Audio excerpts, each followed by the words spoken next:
L'histoire commence alors qu'une fille nommée Coco fait sa lessive dans une rivière. Elle s'excuse auprès d'un cerf d'avoir fait des dégâts, mais dit que cela disparaîtra bientôt. Le désordre qu'elle a fait disparaît, et Coco dit que la magie est belle chaque fois qu'elle la voit. La magie est étonnante, mais son fonctionnement est inconnu. Les sorcières sont les seules à pouvoir lancer des sorts, et les gens ordinaires ne peuvent qu'en être bénis. Tout le monde ne peut pas devenir sorcière, il faut être né avec le potentiel. Coco imagine ce que ce serait d'être une sorcière, et elle ordonne à ses draps de se transformer en manteau volant. Cela ne fonctionne pas, mais elle est émerveillée par autre chose. C'est un carrosse Pégase, et elle n'en a jamais vu atterrir auparavant. Coco dit à sa mère que quelqu'un est arrivé, et elle est surprise lorsqu'elle tombe sur un étranger. Il y a aussi un groupe de filles qui regardent tous les tissus autour de la boutique. Coco est ravie car ce sont les personnes qui sont arrivées dans le carrosse Pégase.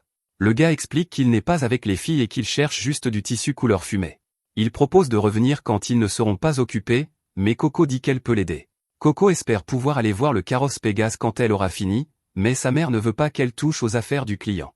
Coco dit qu'elle ne sera pas une nuisance, et elle promet d'arrêter de dire qu'elle veut devenir sorcière. Sa mère accepte, alors Coco se met joyeusement au travail. Elle prend les mesures du gars et va couper le tissu pour lui. Coco prend tout son temps pour s'assurer de bien faire, et elle est choquée lorsqu'elle remarque que le gars est juste là. Il dit que Coco a une grande concentration et des mains fermes. Il admire son travail et dit qu'il n'avait aucune idée que ce village avait un artisan aussi compétent. Il appelle cela de la vraie magie, mais Coco ne le pense pas. Elle dit que la magie est bien plus mystérieuse, plus scintillante et bien plus précieuse. La magie est quelque chose de précieux, et c'est quelque chose qui est hors de sa portée. Il est assez évident qu'elle était prise de magie, alors le gars se demande pourquoi elle l'aime autant. Coco explique qu'elle est allée à un festival quand elle était plus jeune et qu'elle a rencontré une sorcière portant un masque. La sorcière vendait des livres d'images magiques, et il lui a demandé si Coco aimerait en acheter un. Coco adorait les livres d'images, mais elle n'avait aucune idée de ce qu'était la magie. La sorcière expliqua que la magie est un miracle qui rend ce monde vibrant. La sorcière lui donna un aperçu de ce que la magie pouvait faire, et Coco trouva cela très joli. Elle sut immédiatement qu'elle aimait la magie, et la sorcière dit que le livre qu'il vendait était accompagné d'une baguette gratuite. Coco était censée acheter des fruits avec son argent, mais elle acheta plutôt le livre d'images magiques. Sa mère n'était pas amusée, et Coco dit qu'un gars avec un chapeau pointu le lui avait vendu. C'est alors que Coco dit à sa mère qu'elle deviendrait une sorcière qui rend le monde vibrant. Malheureusement, sa mère révéla qu'elle ne le pourrait pas. Les gens ne peuvent pas devenir sorcières à moins d'être nés avec des pouvoirs magiques. Les gens ordinaires n'ont pas ce qu'il faut pour être une sorcière, et il n'y a pas d'exception. Coco refusa d'abandonner, alors elle montra à sa mère que le sol brillait à chacun de ses pas. Sa mère lui dit que si le sol continuait de briller tout le long du chemin, peut-être qu'elle avait bien ce qu'il faut pour utiliser la magie. Sur le chemin du retour, Coco regarda désespérément ses pas, espérant que la magie durerait. Malheureusement, la lumière dans ses yeux s'est évanouie en même temps que la lumière sous ses pieds. Depuis lors, Coco a pris goût à regarder la magie, et elle ne peut pas laisser tomber son rêve de devenir sorcière. Juste à ce moment, le sol tremble, et tout le monde se précipite dehors. Le carrosse a été renversé, et Coco se précipite pour vérifier l'état des autres enfants du village. L'un d'eux est passé sous le carrosse et s'est cogné la tête, ce qui a fait basculer le carrosse. Les filles sont furieuses parce qu'elles ne pourront pas rentrer chez elles sans leur carrosse. Juste à ce moment, le gars se demande si elles aimeraient qu'il le répare. Les filles se demandent qui est ce gars, et il réalise que cela aiderait s'il avait son chapeau signature. Coco regarde alors avec émerveillement alors qu'il met son chapeau pointu. Son nom est Kifray, et il révèle qu'il est une sorcière. Il se prépare à se mettre au travail, mais faire de la magie à l'extérieur pourrait causer quelques problèmes. Coco passe à l'action et lui dit qu'il peut utiliser leur boutique. Sa mère la gronde, mais Coco fait remarquer que Kifray est une vraie sorcière. C'est peut-être sa chance de voir le moment exact où un sort est lancé. Sa mère le permet, mais les choses ne se passent pas comme prévu. Kifray a demandé à Coco de faire le guet dehors et de s'assurer que personne ne regarde dans la boutique pendant qu'il lance le sort. Il l'a laissée dehors et lui a dit que quoi qu'il arrive, elle ne doit laisser personne entrer. Coco est maintenant assise dehors et elle se demande pourquoi personne ne peut regarder comment cela se fait. La magie est partout dans le monde, mais les gens ne savent pas comment la magie est lancée. Les sorcières sont les seules à connaître le secret, et Coco aimerait vraiment pouvoir l'apprendre. Juste à ce moment, elle remarque que les garçons espiègles essaient de jeter un coup d'œil à l'intérieur de la boutique. Coco les affronte, mais ils l'ignorent. Au lieu de les arrêter, Coco se précipite là où ils sont et leur dit de s'écarter. Elle veut aussi regarder, mais des rideaux bloquent leur vue. Les garçons partent, et Coco reste là à bouder. Juste alors, l'un de ses draps est pris par le vent, et cela lui rappelle l'entrée en haut de la boutique. Coco se faufile à l'intérieur, d'où elle peut avoir une bonne vue. Elle s'arrête de regarder parce qu'elle sait que c'est mal. Malheureusement, elle ne peut pas résister et elle regarde ce que fait Kifray. Elle n'en croit pas ses yeux en voyant qu'il dessine la magie avec un stylo. Cela lui fait réaliser que la baguette qu'on lui avait donnée quand elle était plus jeune n'était pas du tout une baguette. Les sorts ne sont pas quelque chose que l'on lance, mais quelque chose que l'on dessine. Une fois le sort terminé, Kifray dit à Coco qu'il a fini. Il n'entend pas de réponse, alors il va vérifier son état. Dehors, il remercie Coco pour son dur travail, et on voit qu'elle a couru jusqu'à la porte juste à temps. Tout le monde part, et la mère de Coco dit qu'elle est soulagée. Coco aime tellement la magie qu'elle pensait que Coco voudrait partir avec la sorcière. Le père de Coco est mort d'une maladie, alors sa mère ne sait pas ce qu'elle ferait si Coco la quittait aussi.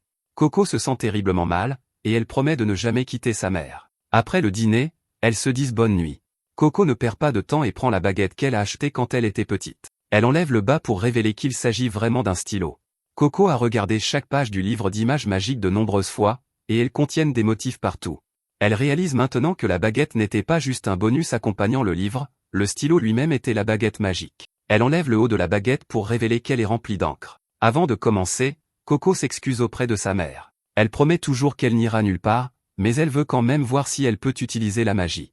Coco passe alors du temps à essayer de reproduire les motifs du livre. Malheureusement, elle est déçue quand rien ne se passe. Coco n'est pas surprise, cependant, car elle réalise que ce ne serait pas si facile. Juste à ce moment, une petite rafale de vent souffle, et une goutte d'encre tombe de son stylo. Cela active le sort, et de petites étincelles émergent de son dessin. Coco n'en croit pas ce qu'elle vient de voir car cela signifie qu'elle vient d'utiliser la magie. Son plus grand rêve vient de se réaliser, et elle peut à peine se contenir. Cela signifie que, depuis le début, la magie est quelque chose qui doit être dessiné. Coco s'arrête alors qu'elle se souvient qu'elle n'était pas censée voir ce secret. Tout cela parce que Coco a vu Kifray le faire, et elle se demande s'il se fâcherait s'il l'apprenait. Coco reprend son stylo et dit qu'elle n'en dessinera qu'un de plus. Dans la forêt, on voit que Kifray se repose un peu et qu'il a fait un petit feu avec de la magie. Quelque chose le tracasse, et cela a à voir avec le livre d'images dont il a entendu Coco parler. Juste à ce moment, il comprend ce qui le tracasse, et il sort du lit en sursaut.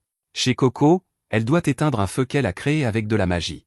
Elle dit qu'elle commence à maîtriser l'utilisation de la magie, et on voit qu'elle a déjà dessiné plusieurs images. Coco a appris que les plus grands sont plus forts que les plus petits. Ceux qui sont dessinés proprement durent plus longtemps que ceux qui sont bâclés. Cependant, dessiner les motifs en grand et proprement est assez difficile à faire. Elle repense à la façon dont Kifray l'a fait et à quel point il avait l'air de le faire facilement. Juste alors, Coco a une idée et elle sort à nouveau le livre. Elle réalise qu'elle peut dessiner les motifs proprement en suivant les contours de l'exemple. Coco est ravie lorsqu'elle termine son meilleur dessin jusqu'à présent, mais Kifray surgit de nulle part pour l'attraper. Alors que la magie se déchaîne, Kifray la fait sortir précipitamment de la maison. Il l'emmène aussi loin que possible de la magie et lui demande furieusement si elle vient de dessiner de la magie. Il est sûr qu'elle l'a fait, alors il exige qu'elle lui dise ce qu'elle a dessiné. Kifray veut savoir quel sort c'était, mais Coco ne le sait pas. Elle a simplement tracé le motif qui se trouvait à l'intérieur du livre d'images. Juste à ce moment, ils entendent la mère de Coco l'appeler. Elle est inquiète pour Coco, et Coco lui dit désespérément de s'éloigner de la maison. Malheureusement, il n'y a pas de temps, car la glace recouvre rapidement tout ce qui est en vue. Coco crie d'horreur alors que sa mère ne peut pas s'échapper et qu'elle est figée sur place. Alors que Coco crie de douleur, Kifray pense à la magie interdite. Coco supplie désespérément Kifray de la lâcher, mais il sait qu'elle sera juste rattrapée par la magie aussi. Coco s'en moque parce qu'elle veut juste sauver sa mère. Kifray essaie d'expliquer que c'est un sort puissant et qu'il est maléfique aussi. C'est inutile, cependant, car Coco est déterminée et elle se libère. Kifray doit la sauver d'une chute, mais il n'y a pas de remède à la douleur de Coco. Elle crie vers sa mère, mais la magie continue de se propager. Kifray l'éloigne, et Coco ne peut que s'excuser. Elle n'avait aucune idée que les choses pouvaient devenir aussi graves, et Kifray dit qu'il comprend. La magie est gardée secrète pour qu'une telle chose n'arrive jamais. Le secret est que tout ce dont quiconque a besoin pour utiliser la magie, c'est d'encre spéciale et d'un ensemble de sceaux d'incantation. Cacher cette grande vérité est la règle unique pour être une sorcière. Maintenant que Coco a découvert ce secret, il doit effacer ses souvenirs. Coco est horrifiée d'entendre cela et le supplie de ne pas le faire. Si elle oublie tout, elle ne pourrait que se demander qui sauvera sa mère. Kifray dit que c'est très regrettable, mais qu'il n'y a pas d'autres options. Si elle pouvait lui dire quel genre de sceau elle a dessiné, il saurait peut-être comment inverser ce qui est arrivé à sa mère. Coco ne se souvient pas du type de magie qu'elle a dessiné, mais elle connaît le contenu du livre d'images par cœur. Juste à ce moment, Kifray réalise quelque chose. Si ce livre a été écrit par celui qu'il soupçonne, alors il ne peut pas permettre à Coco d'oublier. Kifray cherche quelqu'un, et il ne veut pas perdre la trace de son emplacement. Les souvenirs du livre que Coco a pourraient être la clé pour les trouver, donc elle est le seul indice qu'il a. Il n'aura aucun moyen de les retrouver s'il efface sa mémoire. Kifray demande alors à Coco si elle est sûre de pouvoir identifier le livre si elle le revoyait. Il exige de savoir si elle s'est souvenue de chaque page par cœur et de la page exacte qu'elle a copiée. Coco dit qu'elle en est sûre, et elle comprend pourquoi il demande. S'ils peuvent trouver un autre exemplaire du même livre, ils peuvent trouver le sort d'incantation qu'elle a dessiné.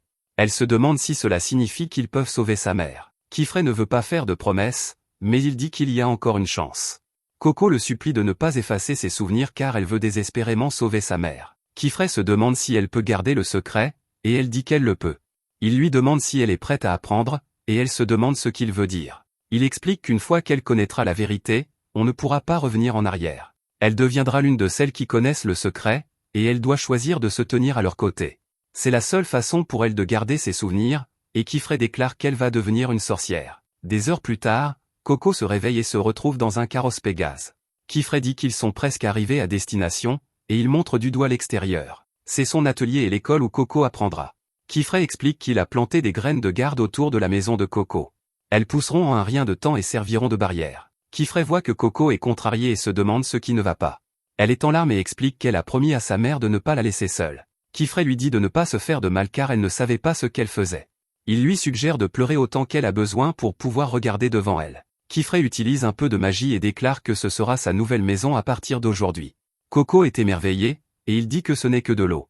Elle n'y croit pas car c'est trop rond et flottant pour être de l'eau. Kifray la laisse se laver, mais elle a peur de toucher à une magie qu'elle ne comprend pas.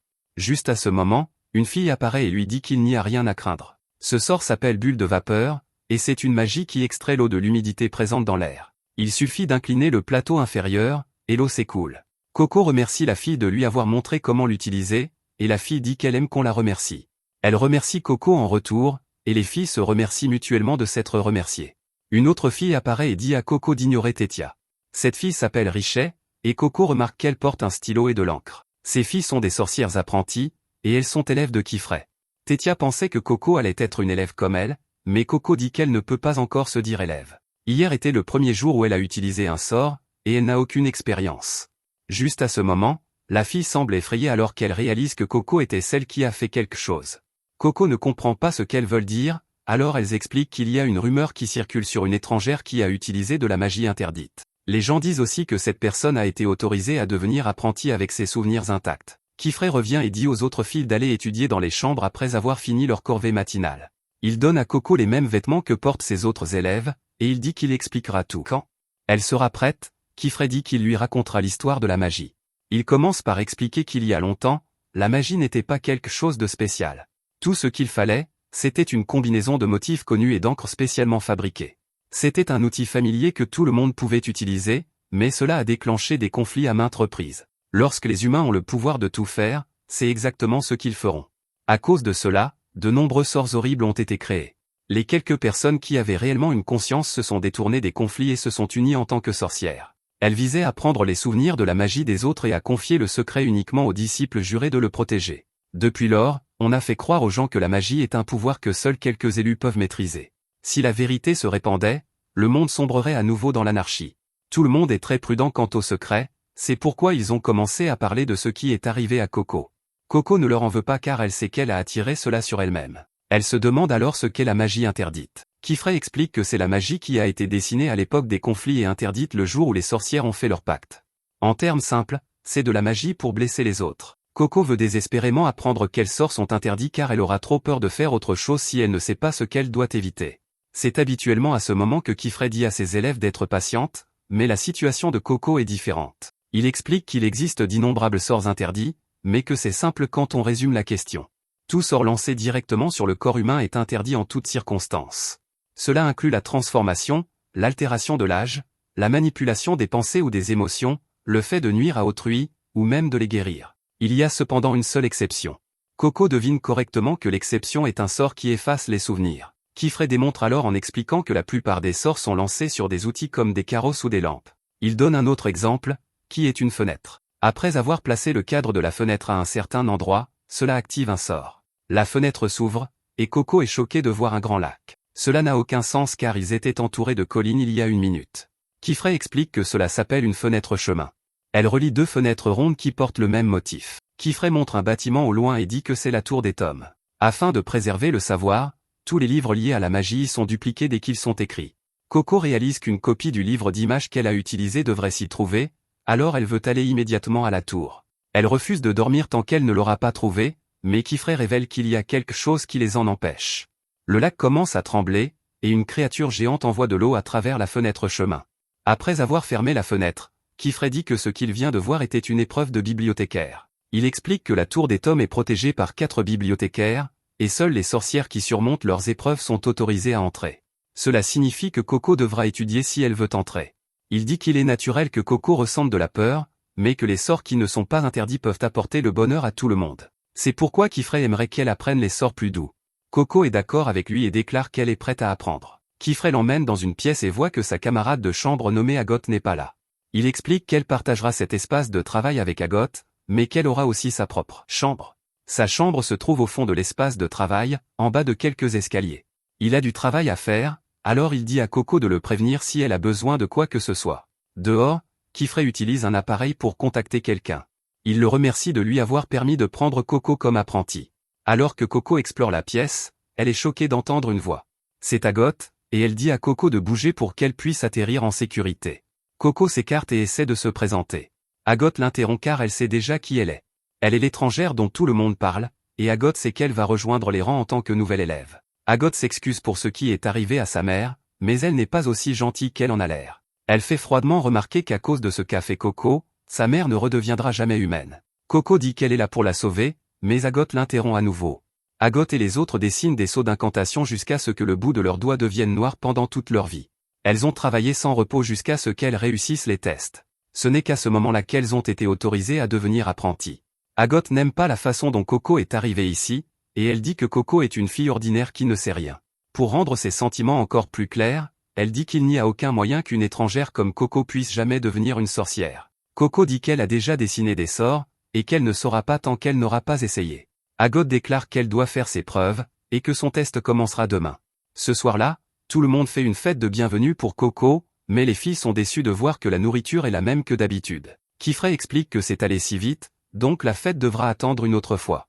Agot mange dans sa chambre comme d'habitude, alors elle mange sans elle. Coco est émerveillée par la délicieuse nourriture, et les filles expliquent que Kifré est un grand chef. Cette nuit-là, Coco se met au lit, mais elle ne peut s'empêcher de pleurer, et elle pense à sa mère. Le lendemain, elle pense à la façon dont elle doit passer des tests pour devenir apprentie. Coco lit un livre, mais il n'explique pas ce qu'elle doit faire. Kifré explique qu'il y a beaucoup de choses que les livres ne disent pas sur la magie. Elle apprendra plus en faisant qu'en lisant, alors il lui montre quelques outils. On les appelle composants, et ce sont eux qui servent à dessiner la magie. Coco dit que tout cela a l'air cool, mais elle a encore un peu peur de toucher le stylo à encre. Elle met de côté ses peurs car elle veut sauver sa mère coûte que coûte. Leur leçon commence, et Coco est rapidement dépassée. Kifré propose de lui laisser faire une pause, mais Coco dit que ça va. Cela étant dit, Kifré veut qu'elle lui dise ce qu'elle a appris. Coco explique qu'un sort est composé de 3 éléments. Le sigle au centre en est un, et il est entouré de lignes appelées signes. Ensuite, il y a le cercle extérieur qui le complète, appelé l'anneau. Les types de sigles sont le feu, l'eau, la lumière et le vent. Les signes déterminent la forme que prend la magie, ainsi que sa taille et sa direction. Lorsque l'anneau extérieur est complété, il verrouille le sceau en place et active le sort. Coco est impatiente d'en essayer un, mais elle a besoin d'un moment. Elle commence enfin, mais elle n'est pas contente de ce qu'elle a dessiné. Kifré lui dit de ne pas le jeter, mais elle ne veut même pas qu'il le regarde. Elle dit que c'est bâclé et que les lignes sont toutes désordonnées. Kifré explique que c'est normal car elle apprend encore. Ce qu'il veut souligner, c'est qu'elle n'a pas connecté son anneau. Il lui rappelle qu'un sort ne s'activera pas s'il ne forme pas un cercle complet. Kifré la rassure en lui disant qu'il est naturel d'avoir la main qui tremble quand on apprend à utiliser un nouvel outil. Si elle continue à travailler, elle apprendra à le contrôler en un rien de temps. Il lui ordonne de connecter le cercle pour qu'elle puisse activer son sort. Cela fonctionne, mais son sort finit par couvrir Agot d'eau. Coco s'excuse profusément, et elle remarque qu'elle a aussi abîmé le dessin d'Agot. Agot dit qu'elle n'est pas contrariée et qu'elle aimerait juste voir le sceau d'incantation que Coco a dessiné. Elle le lui montre, et Agot peut immédiatement voir quel est le problème. Elle montre à Coco que l'un de ses signes est plus long que les autres. Cela a amplifié la pression dans une direction et a fait jaillir l'eau. Kifré est impressionné par Agot comme toujours, c'est pourquoi il lui fait assez confiance pour laisser Coco entre ses mains. Coco est choqué, et Kifré explique qu'il se rendra à la grande salle pour les 2 ou 3 prochains jours. Coco s'inquiète, mais Kifré lui dit qu'elle peut apprendre beaucoup de choses de ses pairs. Il lui ordonne d'observer attentivement Agot et d'apprendre. Coco s'excuse pour ce qui s'est passé, mais Agot lui dit d'arrêter. Elle devient très sérieuse et rappelle à Coco qu'elle a dit qu'elle devrait faire ses preuves. Coco a encore peur, et Agot déclare que son test commence maintenant. Ailleurs, nous voyons que Kifrey a pris un portail pour se rendre dans la grande salle. Il descend vers l'entrée, et il est projeté au sol par une femme dans l'ombre. Elle dit que cela fait longtemps qu'ils ne se sont pas vus, et elle appelle Kifrey, l'enfant à problème de la grande salle. Elle s'appelle Alara, et Kifrey dit qu'il n'est plus cette personne. Alara se demande si c'est vraiment vrai car elle a entendu dire qu'il sème encore des ennuis. Elle sait qu'il a une nouvelle apprentie, et Kifrey n'arrive pas à croire que la nouvelle se soit répandue si vite. Alara sait que Coco pourrait avoir un lien avec les personnes que Kifrey recherche. Ce sont un groupe mystérieux, et les gens les appellent « les bonnets à bord ». Personne n'a utilisé de magie interdite depuis plus de 4 ans, alors elle détermine que Coco doit être une piste importante. Kifrey explique que Coco n'a pas encore passé son examen, donc elle n'est pas encore son apprentie officielle. C'est trop tôt pour elle maintenant, et le moment est mal choisi. À cette période de l'année, la zone d'examen est à son point le plus élevé. C'est le moment le plus dangereux, et Kifrey ne songerait même pas à faire passer l'examen à quelqu'un maintenant. Non seulement ils échoueraient, mais ils perdraient très probablement la vie. De retour avec Coco, elle se demande si c'est vraiment une bonne idée. Agot prépare le portail, mais Coco fait remarquer que Kifrey n'est pas là. Agot dit que Coco le fera toute seule de toute façon lorsqu'elle passera l'examen. Coco a encore des doutes car elle vient tout juste d'arriver, mais Agot dit qu'elle a réussi l'examen quand elle n'avait que 10 ans. Elles ont toutes dû réussir l'examen pour devenir apprenties, donc Coco est dans la même situation qu'elle. Agot explique que le premier examen s'appelle le « consentement de la couronne ». Les participantes ne peuvent emporter que 3 appareils et leurs composants. Coco devra atteindre le sommet de la chaîne du dada et cueillir l'herbe d'Idom qui y pousse. Agot lui donne un orbe de guidage qui lui indiquera la bonne direction. Puis elle lui donne une bulle de vapeur pour l'eau potable. Agot ouvre alors le portail et dit à Coco d'entrer. Coco peut prendre autre chose, alors elle se demande si elle peut prendre des chaussures comme celles qu'Agot porte. Elle a vu Kifrey et Agot les utiliser, et elle voit que ce sont des appareils. Elle a vu les semelles briller pendant qu'ils volaient. Coco espérait qu'Agot pourrait lui prêter une paire, mais Agot n'est pas amusée. Coco comprend qu'elle est allée trop loin, alors elle se rétracte. Agot pousse un grand soupir, et elle prête ses chaussures à Coco. Elle en a fini de parler, cependant, alors elle envoie Coco à travers le portail. C'est seulement maintenant qu'Agot se souvient de dire à Coco qu'elle ne peut passer cet examen qu'une seule fois. Si elle échoue, elle n'aura jamais le droit d'être l'apprentie de Kifrey. Il ne pourra pas lui apprendre la magie, et elle devra quitter l'atelier. Coco se prépare, mais elle est terrifiée par le moindre bruit. Elle sait qu'il n'y a plus de retour en arrière possible, alors elle devra faire de son mieux. Elle se demande comment fonctionne l'orbe de guidage, et elle regarde à l'intérieur. La tige à l'intérieur commence à bouger, et elle tape sur le bord extérieur du verre. Elle tape dans une certaine direction, alors Coco réalise que c'est par là qu'elle veut qu'elle aille. Coco a toujours peur de la forêt sombre, mais elle arrive à persévérer. Elle dit que c'est comme faire une randonnée en montagne, et elle avance. Elle trébuche immédiatement, mais elle n'est pas prête à abandonner.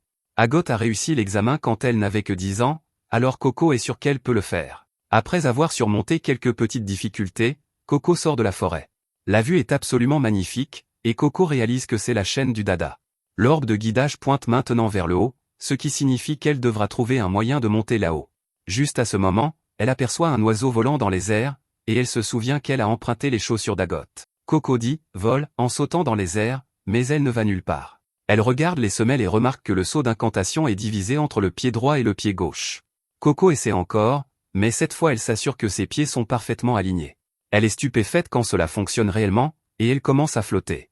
Coco ne peut en profiter qu'un instant car c'est très difficile à contrôler, et elle retombe. Elle est très dure avec elle-même d'être si maladroite, mais elle réalise rapidement qu'elle vient de voler pour la première fois. Voler l'emmènera là où elle doit aller, alors elle réessaie. Coco est confiante de pouvoir le faire, mais elle finit par s'écraser dans la forêt. Bien sûr, elle n'abandonne pas, et elle continue de s'entraîner. De retour avec Kifrey, nous voyons que la ville où il se trouve est submergée sous l'eau. Il remet des papiers pour une demande et Alara dit qu'il devrait vivre dans la grande salle. S'il déménageait ici, il n'aurait pas à voyager aussi loin pour chaque petite chose. La grande salle est le bastion des sorcières, et elle a tout ce dont elles ont besoin. Kifrey dit qu'il ne vient ici que quand il a besoin de quelque chose, et Alara voit que sa haine pour cet endroit est toujours aussi profonde. Elle change de sujet et dit à Kifrey qu'il devrait surveiller ses apprentis. Elles sont encore jeunes, et on ne sait jamais ce qu'elles pourraient faire sans adultes autour. De retour avec Coco, nous voyons qu'elle a appris à garder son équilibre. Elle essaie de monter plus haut pour la première fois, mais elle finit par se retrouver au-dessus d'un des morceaux de terre flottants. Elle arrive à ne pas s'écraser, mais son contrôle est vraiment erratique. Coco reste accrochée à une racine, et une étrange créature apparaît. La petite chose la percute, et Coco panique. Elle s'écrase à nouveau et réussit tout juste à amortir sa chute. La créature s'appelle un pinceau copain, et Coco n'en a jamais vu auparavant. Le petit la suit partout, et Coco remarque que ses chaussures sont remplies de boue. Elle les sèche un peu, mais elle est horrifiée quand elle réalise qu'elle a effacé le sceau d'incantation. C'est la pire chose qu'elle aurait pu faire, mais elle se rappelle qu'elle peut simplement le redessiner. Malheureusement, les choses empirent pour elle lorsqu'elle voit que l'encre de conjuration s'est renversée dans son sac. Coco ne sait pas quoi faire, et elle se demande si tout est fini. De retour à l'atelier, Tessia se demande où est Coco. Agathe explique qu'elle n'est pas là parce qu'elle est allée dans la chaîne du dada pour son examen. Tessia est horrifiée parce que Coco vient d'arriver et qu'elle n'est pas prête. Elle se demande pourquoi Agathe ne l'a pas arrêtée, alors Agathe doit lui rappeler comment les choses se passent normalement. Normalement, les gens passent l'examen avant même de venir ici. Agathe dit que si Coco ne peut pas réussir un examen aussi simple que celui-ci, alors elle ne mérite pas d'être apprentie. Il n'y a rien qu'Agathe déteste plus que quelqu'un qui ne sait pas faire ce qu'elle sait faire. La raison pour laquelle elle les déteste est qu'elle ne retire rien à fréquenter des gens comme ça. C'est vrai pour toutes les personnes qu'elle rencontre, mais c'est particulièrement vrai pour les étrangères. Agathe dit à Tessia de ne pas s'inquiéter car elle sait que Coco échouera et reviendra bientôt. La chaîne du dada est à son point le plus élevé à cette période de l'année, donc Coco ne pourra pas voler aussi haut avec seulement ses chaussures. Agathe fait remarquer que Coco ne connaît même pas les règles ni ne réalise à quel point cet examen est dangereux. Agathe est impitoyable quand elle dit qu'elle ne veut pas de quelqu'un comme Coco dans leur monde. Tessia a perdu l'appétit, et Richet se demande si elle ne va vraiment pas manger. Tessia dit qu'elle se sent triste, mais Richet dit qu'elle est prête pour une autre portion. Tessia est stupéfaite et se demande si elle est vraiment la seule personne inquiète pour Coco. Richet fait remarquer que tout ce qu'elles peuvent faire, c'est attendre le retour de Kifray. De retour avec Coco, nous voyons qu'elle essaie d'atteindre un morceau de terre en tendant simplement le bras. Bien sûr, cela ne fonctionne pas, et elle réalise que cela ne sert à rien. Elle a essayé de redessiner le seau avec le peu d'encre qu'il lui restait, mais maintenant elle ne peut même plus flotter. L'encre trempe dans la semelle et se dilue parce que ses chaussures sont encore mouillées. Juste à ce moment, Coco réalise quelque chose, si elle dessine le seau directement sur la plante de ses pieds, alors cela pourrait fonctionner. Le cœur de Coco s'emballe alors qu'elle commence à enlever ses chaussures, mais elle s'arrête rapidement. La magie dessinée sur le corps est interdite, donc elle ne peut pas le faire. Coco perd espoir, et elle ne sait quel type de magie elle devrait utiliser. À ce rythme, elle va échouer, et elle détermine qu'Agathe avait probablement raison. Elle pense que n'importe qui peut dessiner un sort, mais cela ne signifie pas qu'il sera bon. Coco réalise qu'il faut être une personne spéciale pour être une sorcière après tout. Les autres filles dessinent des sorts depuis leur enfance. Coco a beaucoup moins d'expérience, et elle détermine qu'elle ne pourra jamais faire ce qu'elles font. Juste à ce moment, Coco commence à se souvenir de ce qu'on lui a appris. Très jeune, sa mère lui a montré comment couper du tissu. C'est ainsi qu'elle gagnait leur vie, et Coco s'entraînait tous les jours. Bien sûr, Coco était très proche de sa mère, et elle a travaillé dur pour apprendre cette compétence.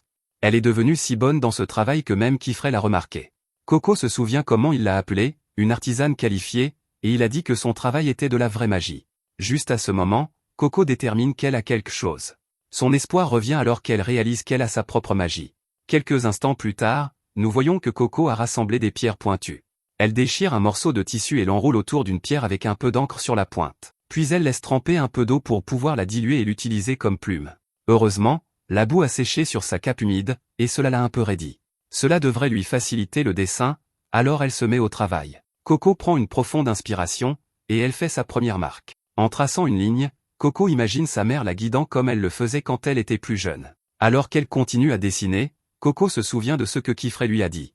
Il a dit qu'il était naturel d'avoir les mains tremblantes lorsqu'on apprend à utiliser un nouvel outil.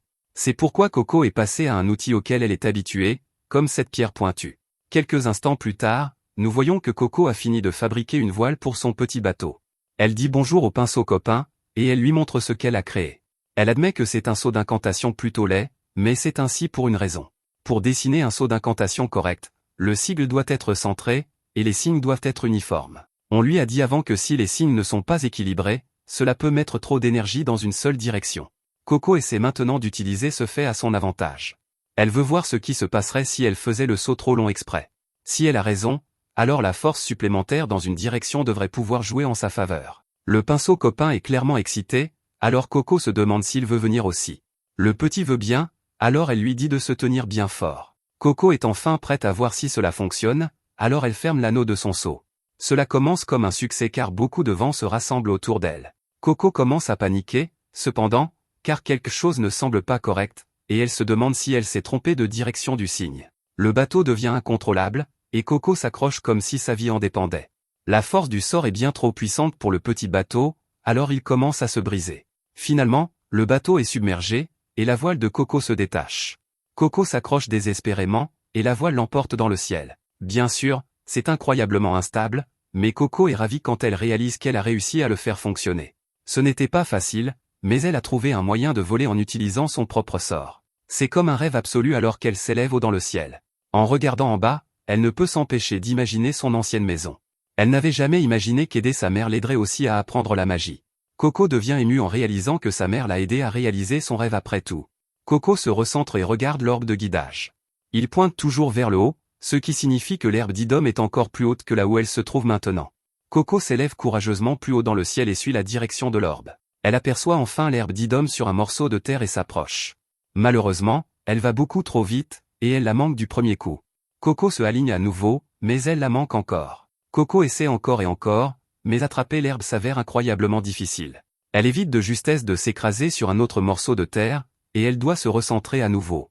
Elle a un souvenir du temps où elle était plus jeune, et sa mère lui tenait la main. Coco regarde sa main maintenant et appelle sa mère. Sa détermination est inébranlable, et elle dit à sa mère de l'attendre. Elle s'approche à nouveau et déclare qu'elle assumera la responsabilité de ce qu'elle a fait. Coco tend la main aussi loin qu'elle le peut et se jette à l'eau.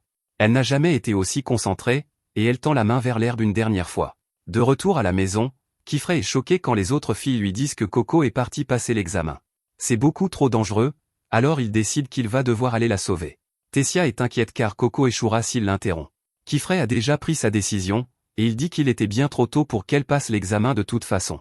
Elle n'a pas vécu entourée de magie toute sa vie comme elle, donc sa vie est en danger. Kifrey ne peut pas permettre cela car s'il arrive quelque chose à Coco, elle ne sera pas la seule perte à subir. Il se précipite pour ouvrir le portail, mais tout le monde est stupéfait quand il voit que Coco est sur le chemin du retour. Tessia ne peut retenir son soulagement en disant qu'elle était vraiment inquiète pour elle. Coco se précipite alors vers Agot et lui montre qu'elle a obtenu le consentement de la couronne. Agot ne montre pas la moindre émotion, mais Coco est quand même excitée car c'était la preuve dont elle avait besoin. À sa grande surprise, Agot s'éloigne simplement sans dire un mot. Kifrey, en revanche, a beaucoup de choses à lui dire. Il fait remarquer qu'il est extrêmement dangereux de lancer des sorts sans préparation adéquate et sans connaissance fondamentale. Kifrey est contrarié car il pensait que Coco avait déjà appris cette leçon. Coco aurait pu perdre la vie, alors il lui dit de ne plus jamais rien faire de tel. Coco se sent mal d'avoir inquiété tout le monde, alors elle s'excuse. Kifrey dit alors que Coco n'avait pas besoin de se mettre en danger pour prouver quoi que ce soit. Il déclare qu'elle est déjà son apprentie, et il lui montre une boîte qu'il a apportée. Tessia sait déjà ce que cela signifie, alors elle est très excitée. Coco ouvre la boîte, et elle n'arrive pas à croire ce qu'il y a à l'intérieur. Kifrey explique que c'est la preuve qu'elle est une sorcière. Pendant que Coco met ses nouveaux effets, Kifrey explique ce que cela signifie, c'est à la fois notre fierté et un carcan qui repose sur leur tête pour qu'elles n'abusent pas de leur magie. Tant que Coco le porte, elle ne peut oublier le poids derrière sa signification. Coco finit de s'habiller, et elle termine avec le chapeau pointu emblématique de la sorcière. Kifrey lui dit d'en prendre bien soin, et Coco promet qu'elle le fera. Il se prépare à continuer sa journée, mais le ventre de Coco commence à gargouiller. Tessia dit qu'elle devrait d'abord manger, et Richer dit que Coco a aussi besoin d'un bain.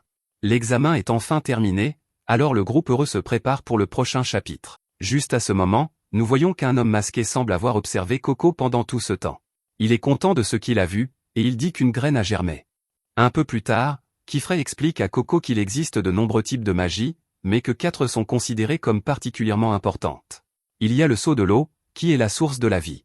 Le sceau de la terre qui permet la transformation et le mouvement. Le sceau de lévitation qui libère l'utilisateur pour visiter des royaumes lointains, et le sceau de la flamme qui est devenu l'épée et le bouclier de l'humanité. Kifrey veut que Coco les essaie, alors elle commence à écrire. Elle panique lorsqu'elle crée un feu, et Tessia doit l'éteindre. Elle dessina la boule de feu dans le cadre de son entraînement à la magie de lévitation, mais elle a échappé à son contrôle. Kifrey explique que le sceau du feu traite de phénomènes sans forme, il peut donc être dangereux s'il n'est pas maintenu à la bonne taille et dans le bon équilibre. Tessie est confuse parce qu'elle pensait que Coco maîtrisait la magie de lévitation à la plage de données. Coco explique qu'elle a abîmé les chaussures qu'Ago lui avait prêtées, alors elle voulait les réparer avant de les rendre. Coco a tout fini sauf les seaux de coulée sur les semelles, mais elle n'arrête pas de tracer ses lignes de manière trop tremblotante. Kifrey se demande si le stylo qu'elle utilise est le problème. Différentes personnes ont besoin de différents poids et prises, alors il se demande s'il devrait laisser Coco en choisir un pour elle-même. Tessia devient très excitée et dit qu'il devrait emmener Coco à la papeterie magique. C'est un magasin de fournitures artistiques, et ils ont toutes sortes d'outils magiques. Tout cela ressemble encore à un rêve pour Coco, alors elle prend une minute pour se ressaisir. Quelques instants plus tard, ils volent tous vers le magasin. Ils arrivent dans une ville insulaire appelée Köln, qui est la ville de sorcières la plus proche de l'endroit où ils vivent. Coco est rapidement émerveillé en voyant que toute la ville est remplie de sorcières. C'est un endroit magnifique, mais Kifrey prévient qu'il y a des monstres dangereux appelés vertaubes dans les marécages boisés voisins. Pour protéger la ville de ces monstres, les sorcières ont transformé une partie du banc de sable en une île pour supporter une tour de guet. Des sorcières ont commencé à se rassembler ici, et l'endroit est devenu ce qu'il est aujourd'hui. Juste à ce moment, Ago dit aux autres qu'elle a mieux à faire que de jouer les guides touristiques pour Coco. Il y a des magasins qu'elle veut visiter, alors elle s'en va seule. Kifrey l'autorise et lui dit de les retrouver plus tard à la papeterie magique. Il se demande comment se passent les choses entre Coco et Ago, alors Coco doit expliquer qu'elles ne sont pas très proches. Bien sûr, Coco reste sans voix alors qu'elle traverse la ville et voit tout ce que le marché a à offrir. Tout est si fantaisiste, mais une étrange silhouette dans une ruelle sombre attire son attention. Coco a cru voir quelque chose, mais les autres lui rappellent de rester ensemble. Ils arrivent enfin à la papeterie magique appelée l'épée étoilée. À l'intérieur, Coco se retrouve une fois de plus sans voix quand elle voit qu'un arbre géant pousse à travers le milieu du magasin. Le propriétaire du magasin dit qu'il ne voit pas souvent l'apprenti d'une sorcière être émerveillé par un arbre d'argent. C'est très courant, et il n'arrive pas à croire que Coco ne le sache pas. Kifrey explique qu'elle n'est pas apprentie depuis longtemps, alors le gars réalise qui elle est. Coco est devenue en quelque sorte célèbre, alors il s'excuse de ne pas avoir réalisé plus tôt. Ce gars s'appelle Nanao, et il est le propriétaire de l'épée étoilée. Nanao déclare que tous les composants de son magasin ont été fabriqués par lui et son petit-fils, Tarta. Il a également la capacité d'extraire de l'encre de conjuration à la concentration qu'ils veulent. Coco ne sait même pas ce que cela signifie, alors Nanao dit qu'il peut lui montrer. En montant les escaliers, elle aperçoit Tarta, qui est très concentré sur son travail. Quand ils arrivent à l'étage supérieur, Nanao coupe une branche de l'arbre. Il met la branche dans une fiole placée au-dessus d'une flamme, et les filles regardent avec émerveillement l'eau devenir noire. Nanao explique que les branches sont d'un blanc argenté quand elles sont saines, mais qu'elles deviennent noires quand elles meurent. Dans cet état, c'est toxique à la fois pour l'arbre et pour les humains. Cependant, une fois dissoute dans l'eau et filtrée, cela se transforme en quelque chose d'utile. Cela devient de l'encre de conjuration brute, qui est une source de toute magie. Kifrey ajoute que l'encre ordinaire est fabriquée à partir de la suie produite lorsque l'on brûle du bois normal, mais l'encre de conjuration est différente. Elle est fabriquée à partir du sang littéral de l'arbre. C'est pourquoi les arbres d'argent comme celui-ci sont extrêmement importants pour les sorcières. Pour une raison quelconque, c'est le seul arbre dont elles peuvent extraire l'encre. Il leur est très précieux, et il existe même une vieille légende à son sujet.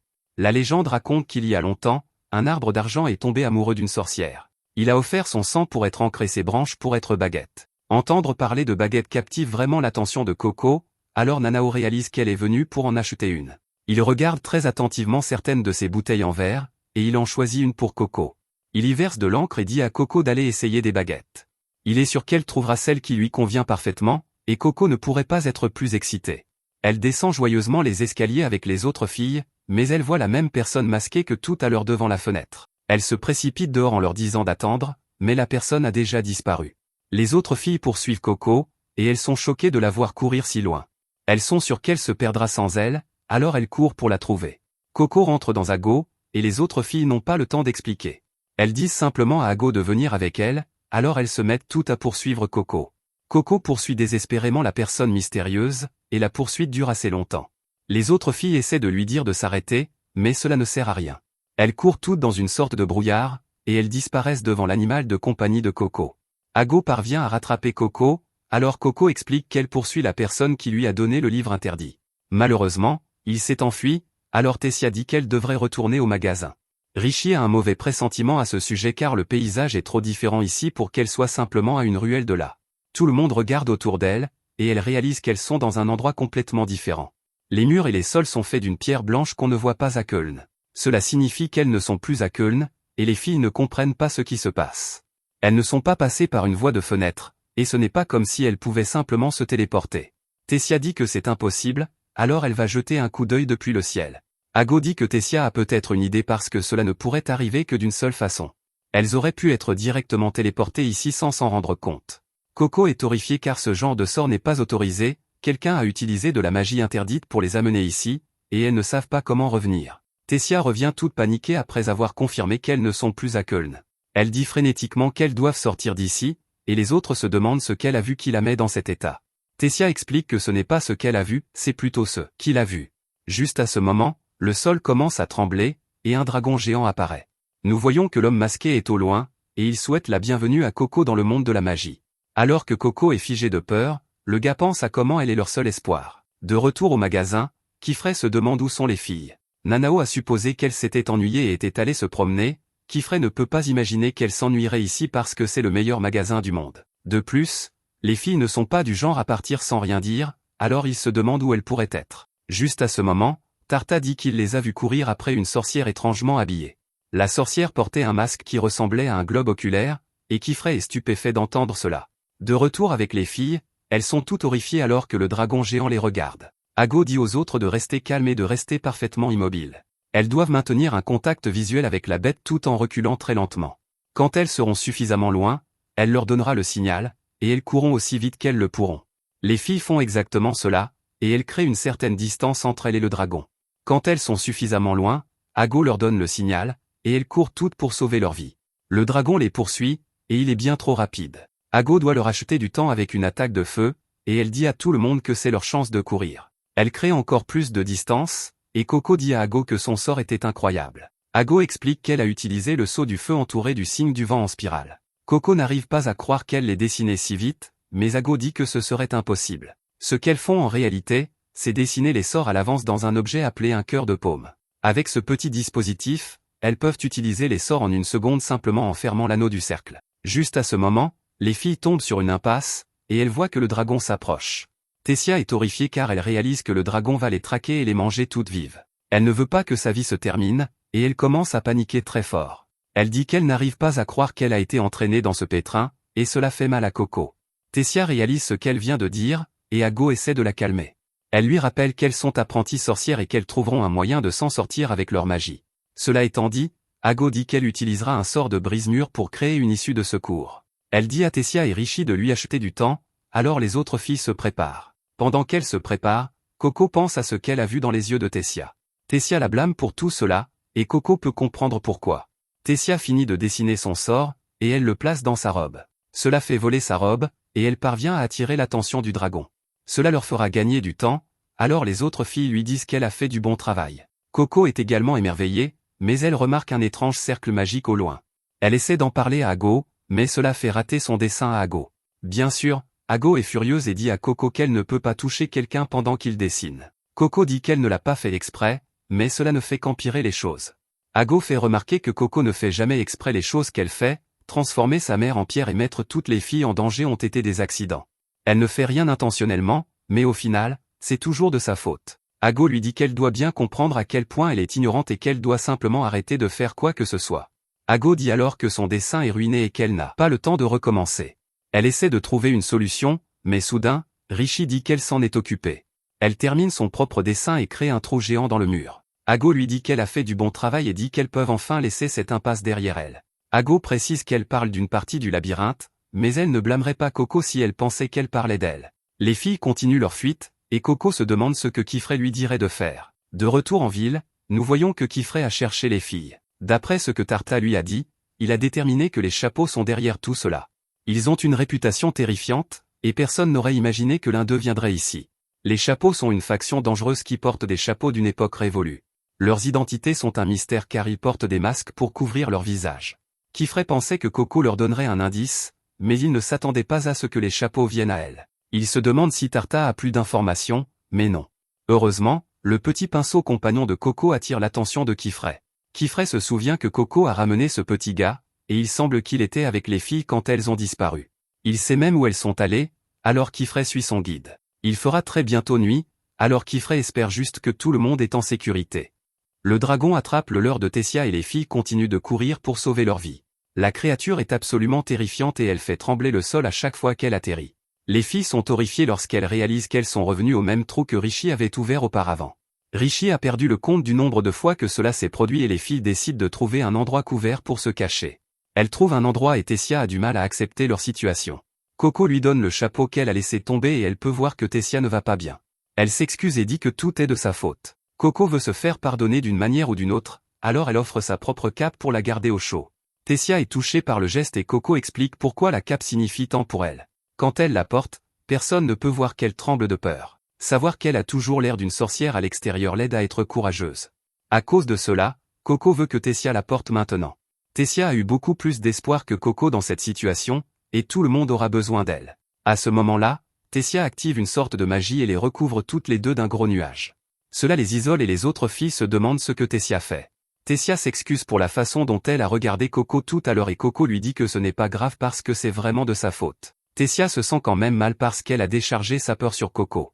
Elle est sorcière depuis plus longtemps, donc c'est elle qui est censée protéger Coco. Coco devient émotive en disant que Tessia la protège et elle montre le sort de nuage vert comme preuve.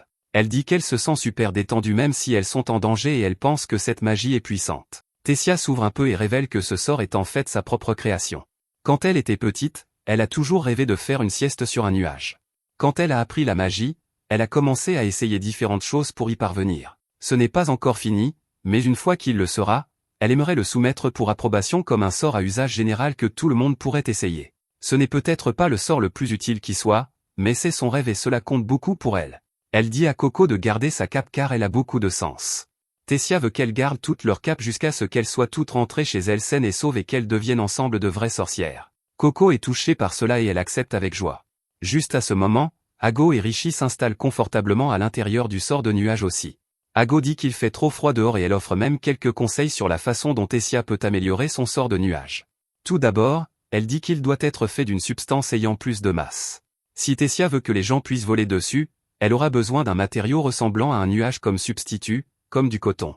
Tessia fait remarquer que si elle utilise du coton, ce ne sera qu'un matelas normal. Ago va droit au but et rappelle à toutes qu'elles doivent trouver comment sortir d'ici. Elle a déterminé que toute la zone semble être sous un sort. C'est ainsi qu'elles ont été amenées ici et pourquoi elles n'arrêtent pas de revenir au même endroit. Elle fait remarquer que tout type de magie, même la magie interdite, a besoin d'un sceau d'incantation pour fonctionner. Elles doivent trouver où il se trouve, mais cet endroit est immense. Juste à ce moment, Coco parle parce qu'elle pense avoir vu le sceau d'incantation plus tôt. Elle leur montre ce qu'elle a vu, et tout le monde convient que c'est un sceau d'incantation. Le sceau d'incantation est tout en haut d'un labyrinthe, et le dragon est juste là avec. Tessia fait remarquer que le dragon semble encore plus gros qu'avant, et Richie dit qu'il est possible qu'elle rapetisse en même temps que le reste de l'espace. Quoi qu'il en soit, Ago dit que si le dragon protège le sceau d'incantation, elles vont devoir le battre. Elle commence à penser à utiliser la magie du feu, mais Coco l'arrête. Coco fait remarquer calmement que le sort de feu d'Ago n'a pas vraiment fait grand-chose au dragon avant. Ago est prise au dépourvu, mais Coco explique ce qu'elle a vu. Ago a ralenti avec son attaque, mais elle ne lui a pas vraiment fait de mal. Ce n'est pas que le sort était faible. Il semble que le feu ne soit pas la solution pour le battre. Ago se demande ce qu'elle propose et Coco surprend tout le monde en disant qu'elle ne devrait pas essayer de le battre du tout. Ago se demande si Coco dit ça parce qu'elle est toujours contrariée par ce qu'elle a dit avant, mais Coco dit que non. Elle explique simplement qu'Ago et Tessia viennent de lui donner une idée et elle a un plan. Elle ne sait pas si ça va marcher, mais elle veut essayer. Coco révèle que son plan est de réaliser le rêve de Tessia. Ago exige de savoir de quoi elle parle, alors Coco explique. Le nuage de Tessia les a fait se sentir chaudes et en sécurité dans cet endroit glacial, alors que se passerait-il si elle faisait un lit nuage pour le dragon pour qu'il reste là au lieu de les attaquer? Ago doute immédiatement de ce plan, mais Richie dit que ça pourrait marcher. Elle déclare que tous sont impuissants devant le pouvoir d'un lit de verre et que cela s'applique probablement aussi au dragon. Tessia est d'accord avec la logique et même Ago commence à être convaincue quand elle y réfléchit.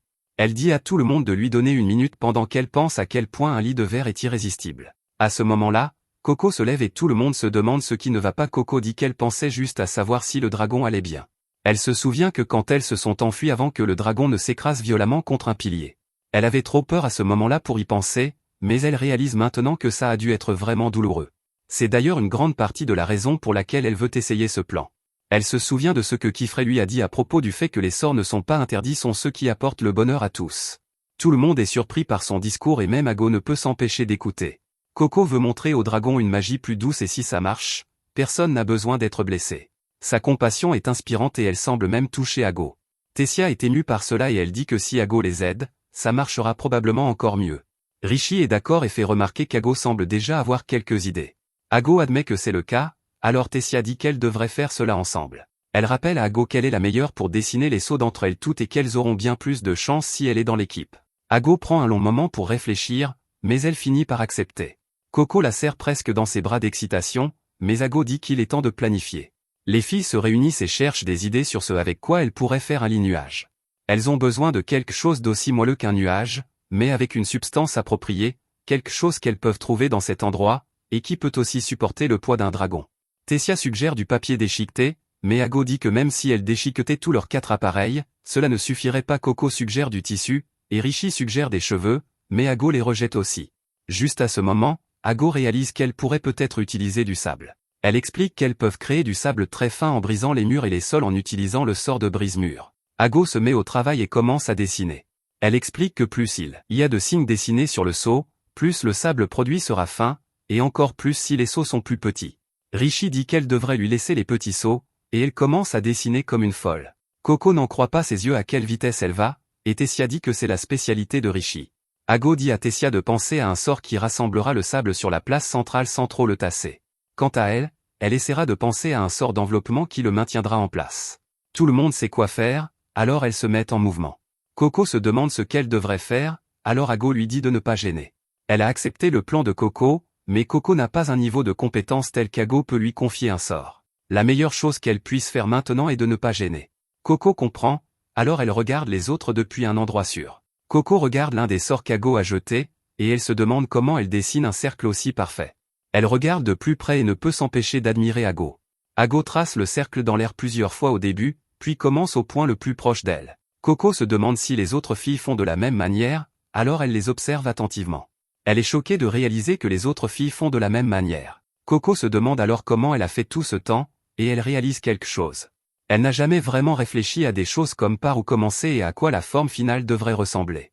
Coco est incroyablement motivée et elle décide d'essayer jusqu'à ce qu'elle puisse le faire comme elle. Des heures passent pendant que Coco pratique encore et encore. À la tombée de la nuit, les filles ont froid et manquent de papier. Elles sont également bloquées car elles ont heurté un mur avec le sort d'enveloppement. Le dragon rugit au loin, et Ago dit que c'est sans espoir. Un signe de convergence tasserait trop le sable, et une membrane d'air serait trop faible et se désintégrerait.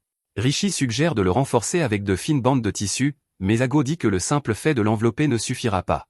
Les filles se creusent toute la tête pour essayer de trouver une solution, mais rien ne semble fonctionner. À ce moment-là, l'attention de tout le monde se porte sur le feu que Coco vient de faire, et elle dit qu'elle a enfin réussi. C'est une boule de feu, et Ago ne peut que se demander pourquoi elle fait ça maintenant. Tessia est vraiment excitée parce que Coco n'a jamais été capable de faire une pyroboule stable. Tessia veut savoir quand elle a appris à le faire si bien, et Coco dit qu'elle s'est entraînée en regardant les autres. Elle l'a fait encore et encore jusqu'à ce qu'elle réussisse, et les filles sont vraiment impressionnées. Ago dit que tout le monde peut apprendre avec suffisamment de répétition, mais cela lui donne une idée. Elle réalise que la répétition est la réponse à leurs problèmes, et elle sait exactement quoi faire. Après qu'Ago a expliqué le plan au groupe, les filles se préparent. Alors qu'elles se déplacent, elles déterminent que le dragon grossit, donc elles doivent finir rapidement. Ago dit à Rishi d'y aller et les filles commencent à dessiner. Elles travaillent incroyablement vite et avec une grande précision. Elles se sont séparées en 2 groupes, et elles communiquent en s'envoyant des signaux. Finalement, leurs sauts sont presque terminés, et tout ce qui reste est de fermer le cercle. Elles s'envoient des signaux, donc elles ferment leur cercle en même temps. Leur sort déclenche une explosion, créant d'immenses nuages de sable. Les filles se déplacent rapidement pour activer d'autres sauts qu'elles ont à proximité. Le dragon pousse un rugissement fort alors que du sable va partout. Tous les sauts ont été activés, alors Ago dit qu'il est temps de se regrouper. Un regard en arrière montre pourquoi Ago a parlé de répétition aux autres. Ce dont elles avaient besoin, c'était de quelque chose pour empêcher leur sort de se désagréger.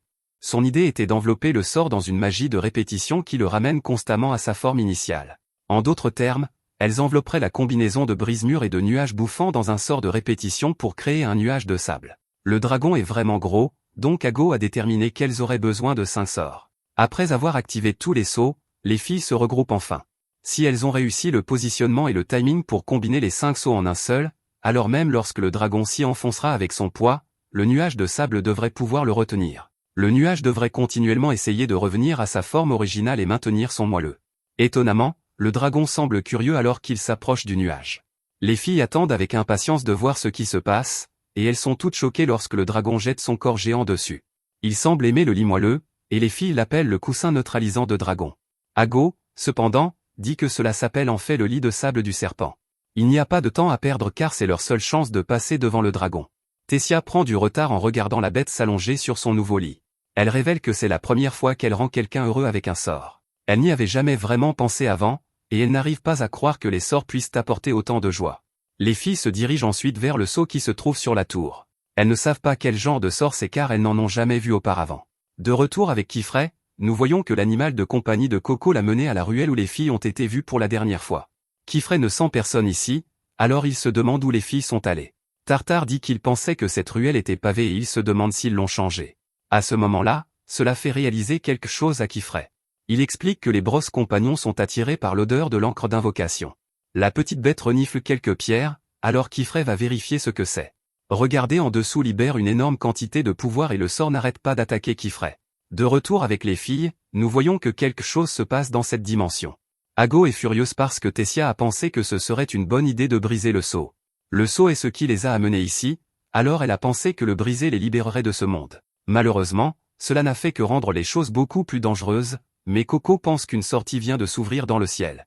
À ce moment-là, le dragon les attaque à nouveau, et Ago tombe de la tour. Ago réalise qu'elle a des problèmes parce qu'elle ne porte pas ses chaussures. Elle ne pourra pas voler, et elle tombe beaucoup trop vite pour que les autres filles puissent l'aider. Le dragon manque de l'attraper, mais Kifray arrive juste à temps pour la sauver. Kifray dit à Ago de s'accrocher parce qu'il doit esquiver le dragon. Il s'élance dans le ciel à une vitesse incroyable et il donne un autre avertissement à Ago. Il aura besoin de ses mains libres pour ce qu'il va faire ensuite, donc elle devra s'accrocher à lui toute seule. Kifray ferme l'anneau d'un de ses sorts et disperse tous les nuages autour de lui. Il active un autre saut et des ailes géantes émergent. Ce sort incroyable crée un dragon d'énergie plusieurs fois plus grand que l'autre dragon. Il couvre tout le ciel et il consume l'autre dragon en une seule bouchée. Le dragon d'énergie s'écrase sur le sol, inondant toute la dimension. L'énergie se transforme en eau et nous voyons que le sort époustouflant de Kifray a vaincu le dragon. Ago reste sans voix et Kifray lui dit de ne pas s'inquiéter car le dragon est inconscient.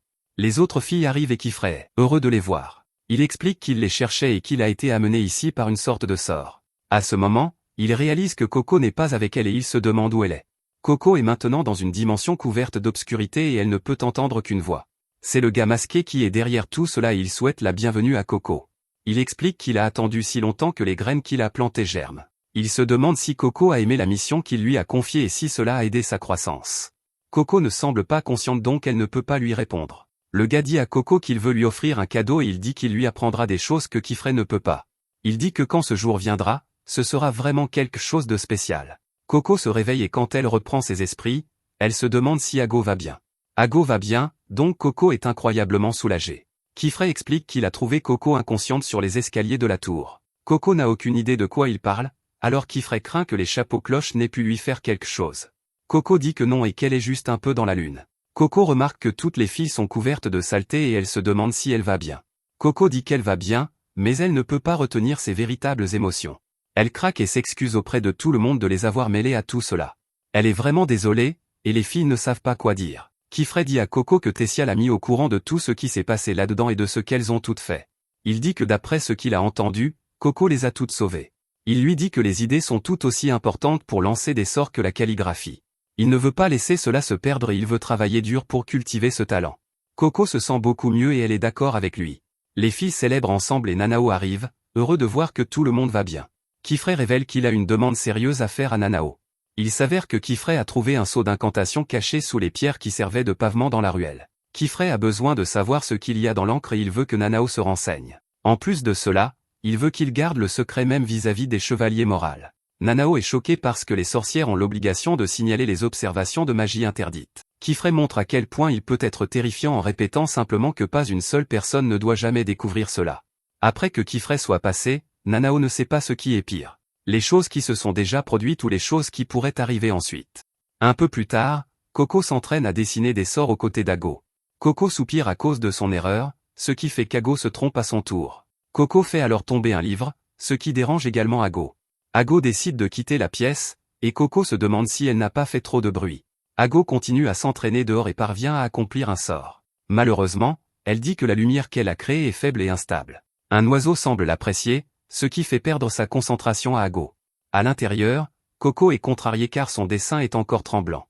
Elle explique qu'elle n'a jamais pu choisir un pinceau qui lui convienne à calme. Pour une raison ou une autre, Coco ne peut tracer de belles lignes droites qu'avec une pierre pigmentaire. Malheureusement, ce n'est pas adapté pour dessiner sur du petit papier. Coco pense alors qu'elle n'a pas réussi à lancer un seul de ses propres sorts pendant toute l'épreuve du dragon. Kifray lui a dit que les idées sont un élément important de la magie, mais elle aimerait quand même pouvoir faire plus. Elle s'arrête avant de s'engager sur cette voie car elle sait que cela ne ferait que la rendre triste. Au lieu de cela, elle s'encourage en se disant qu'elle doit simplement s'y habituer. Elle jure de s'entraîner par la répétition, alors elle continue. Malheureusement, l'épuisement la rattrape et elle commence à s'assoupir. Kifray la trouve et lui dit que si elle s'endort ici, Elle va attraper froid. Coco insiste sur le fait qu'elle n'essayait pas de dormir et qu'elle a soudainement ressenti de la fatigue. Elle avoue à Kifray qu'à ce rythme, elle ne pourra jamais réussir l'épreuve de la tour des tomes. Cela signifie qu'elle ne pourra pas trouver le livre illustré qui sauvera sa mère. Coco se surprend à se dénigrer à nouveau, et c'est ce qu'elle veut éviter. Elle change de vitesse et se rappelle qu'elle peut y arriver parce qu'elle aime la magie. Kifray la calme et lui dit de venir avec lui. Il l'emmène à la cuisine, et Coco remarque que ça sent vraiment bon. Kifray dit qu'il pensait à remonter un des chaudrons, et il lui propose de goûter le ragoût à l'intérieur. Coco est ravie de voir à quel point c'est bon, et Kifray révèle que le ragoût a 2 ans. Bien sûr, Coco est horrifiée d'apprendre que la nourriture est aussi vieille, mais Kifray dit que ce n'est pas grave. Il explique que le chaudron magique répète le moment où le ragoût est fraîchement préparé, donc il ne s'abîme jamais. La seule chose est qu'il faut redessiner le sort régulièrement, sinon il finit par s'user. Kifray lui montre ensuite des ignames capra, et elle a entendu dire qu'elles sont délicieuses. Kifray veut qu'elle en cuise une pour lui, et il lui rappelle qu'elle a appris à dessiner le sort de boule de feu. Coco se met au travail et crée une boule de feu comme avant. Malheureusement, les choses ne se passent pas comme prévu, car les ignames éteignent sa flamme. Kifray explique que les ignames capra sont lourdes, donc le signe de lévitation a besoin de rayons plus longs. De plus, il ne faut pas une flamme trop petite ou déséquilibrée. Elle échoue à nouveau, alors il lui fait remarquer que son sigle était trop grand cette fois. Kifray est incroyablement patient, alors il lui dit de continuer à essayer. Coco suit chaque étape, échouant de nombreuses fois. Finalement, elle réussit tout parfaitement et atteint son objectif. Elle est ravie d'avoir parfaitement cuit l'igname, et Kifray confirme qu'elle est cuite comme il faut. Il lui demande alors si elle a encore sommeil, et elle est surprise car elle n'a plus du tout sommeil. Kifray s'ouvre un peu et lui dit que la magie de l'eau a été la première qu'il a maîtrisée. En partie parce qu'il était mauvais nageur, et aussi parce qu'il détestait être mouillé. Il s'est beaucoup entraîné, spécifiquement pour échapper aux tâches de lavage. Il dit à Coco que si l'on est désespéré d'apprendre quelque chose rapidement, la meilleure chose à faire est de l'intégrer dans sa vie quotidienne. Il déclare qu'il n'y a pas de meilleur professeur que la vie elle-même. Coco est incroyablement inspiré par l'idée d'intégrer la magie dans sa vie quotidienne, et Kifray dit que la cuisine est un bon début.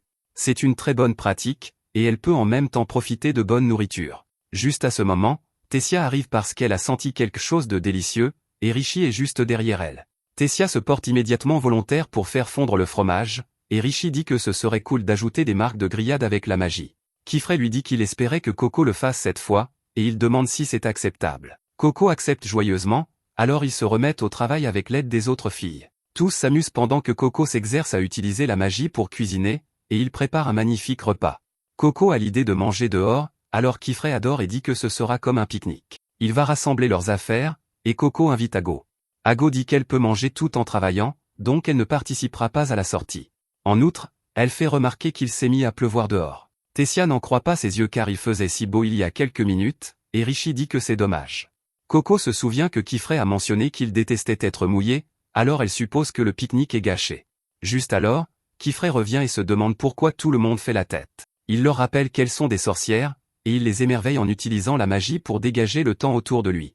Il ordonne aux filles de prendre leurs affaires pour qu'ils puissent partir. Kifray utilise la bulle magique qui les protège complètement de la pluie, et il se dirige vers un pont.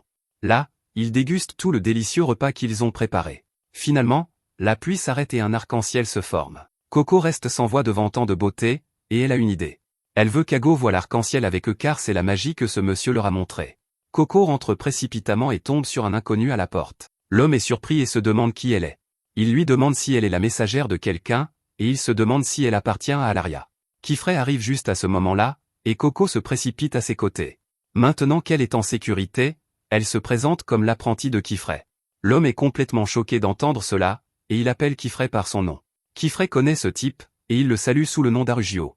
Kifray pensait que le travail d'Arugio prendrait plus de temps, et il ne s'attendait pas à ce qu'il revienne si tôt. Arugio exige immédiatement de savoir pourquoi Kifray a pris une autre apprentie pendant son absence.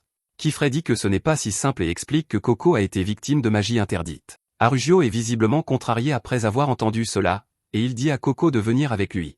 Kifray se demande ce qu'il fait, alors Arugio explique qu'il ne veut rien avoir à faire avec les capes à large bord. Pour cette raison, il va livrer Coco au chevalier moral. Coco essaie de lui dire d'attendre, mais Arugio l'entraîne. Kifray crée immédiatement un sort et arrête Arugio net. Il dit alors fermement à Arugio qu'il ne laissera personne emmener Coco, pas même Arugio, qui est un cher ami.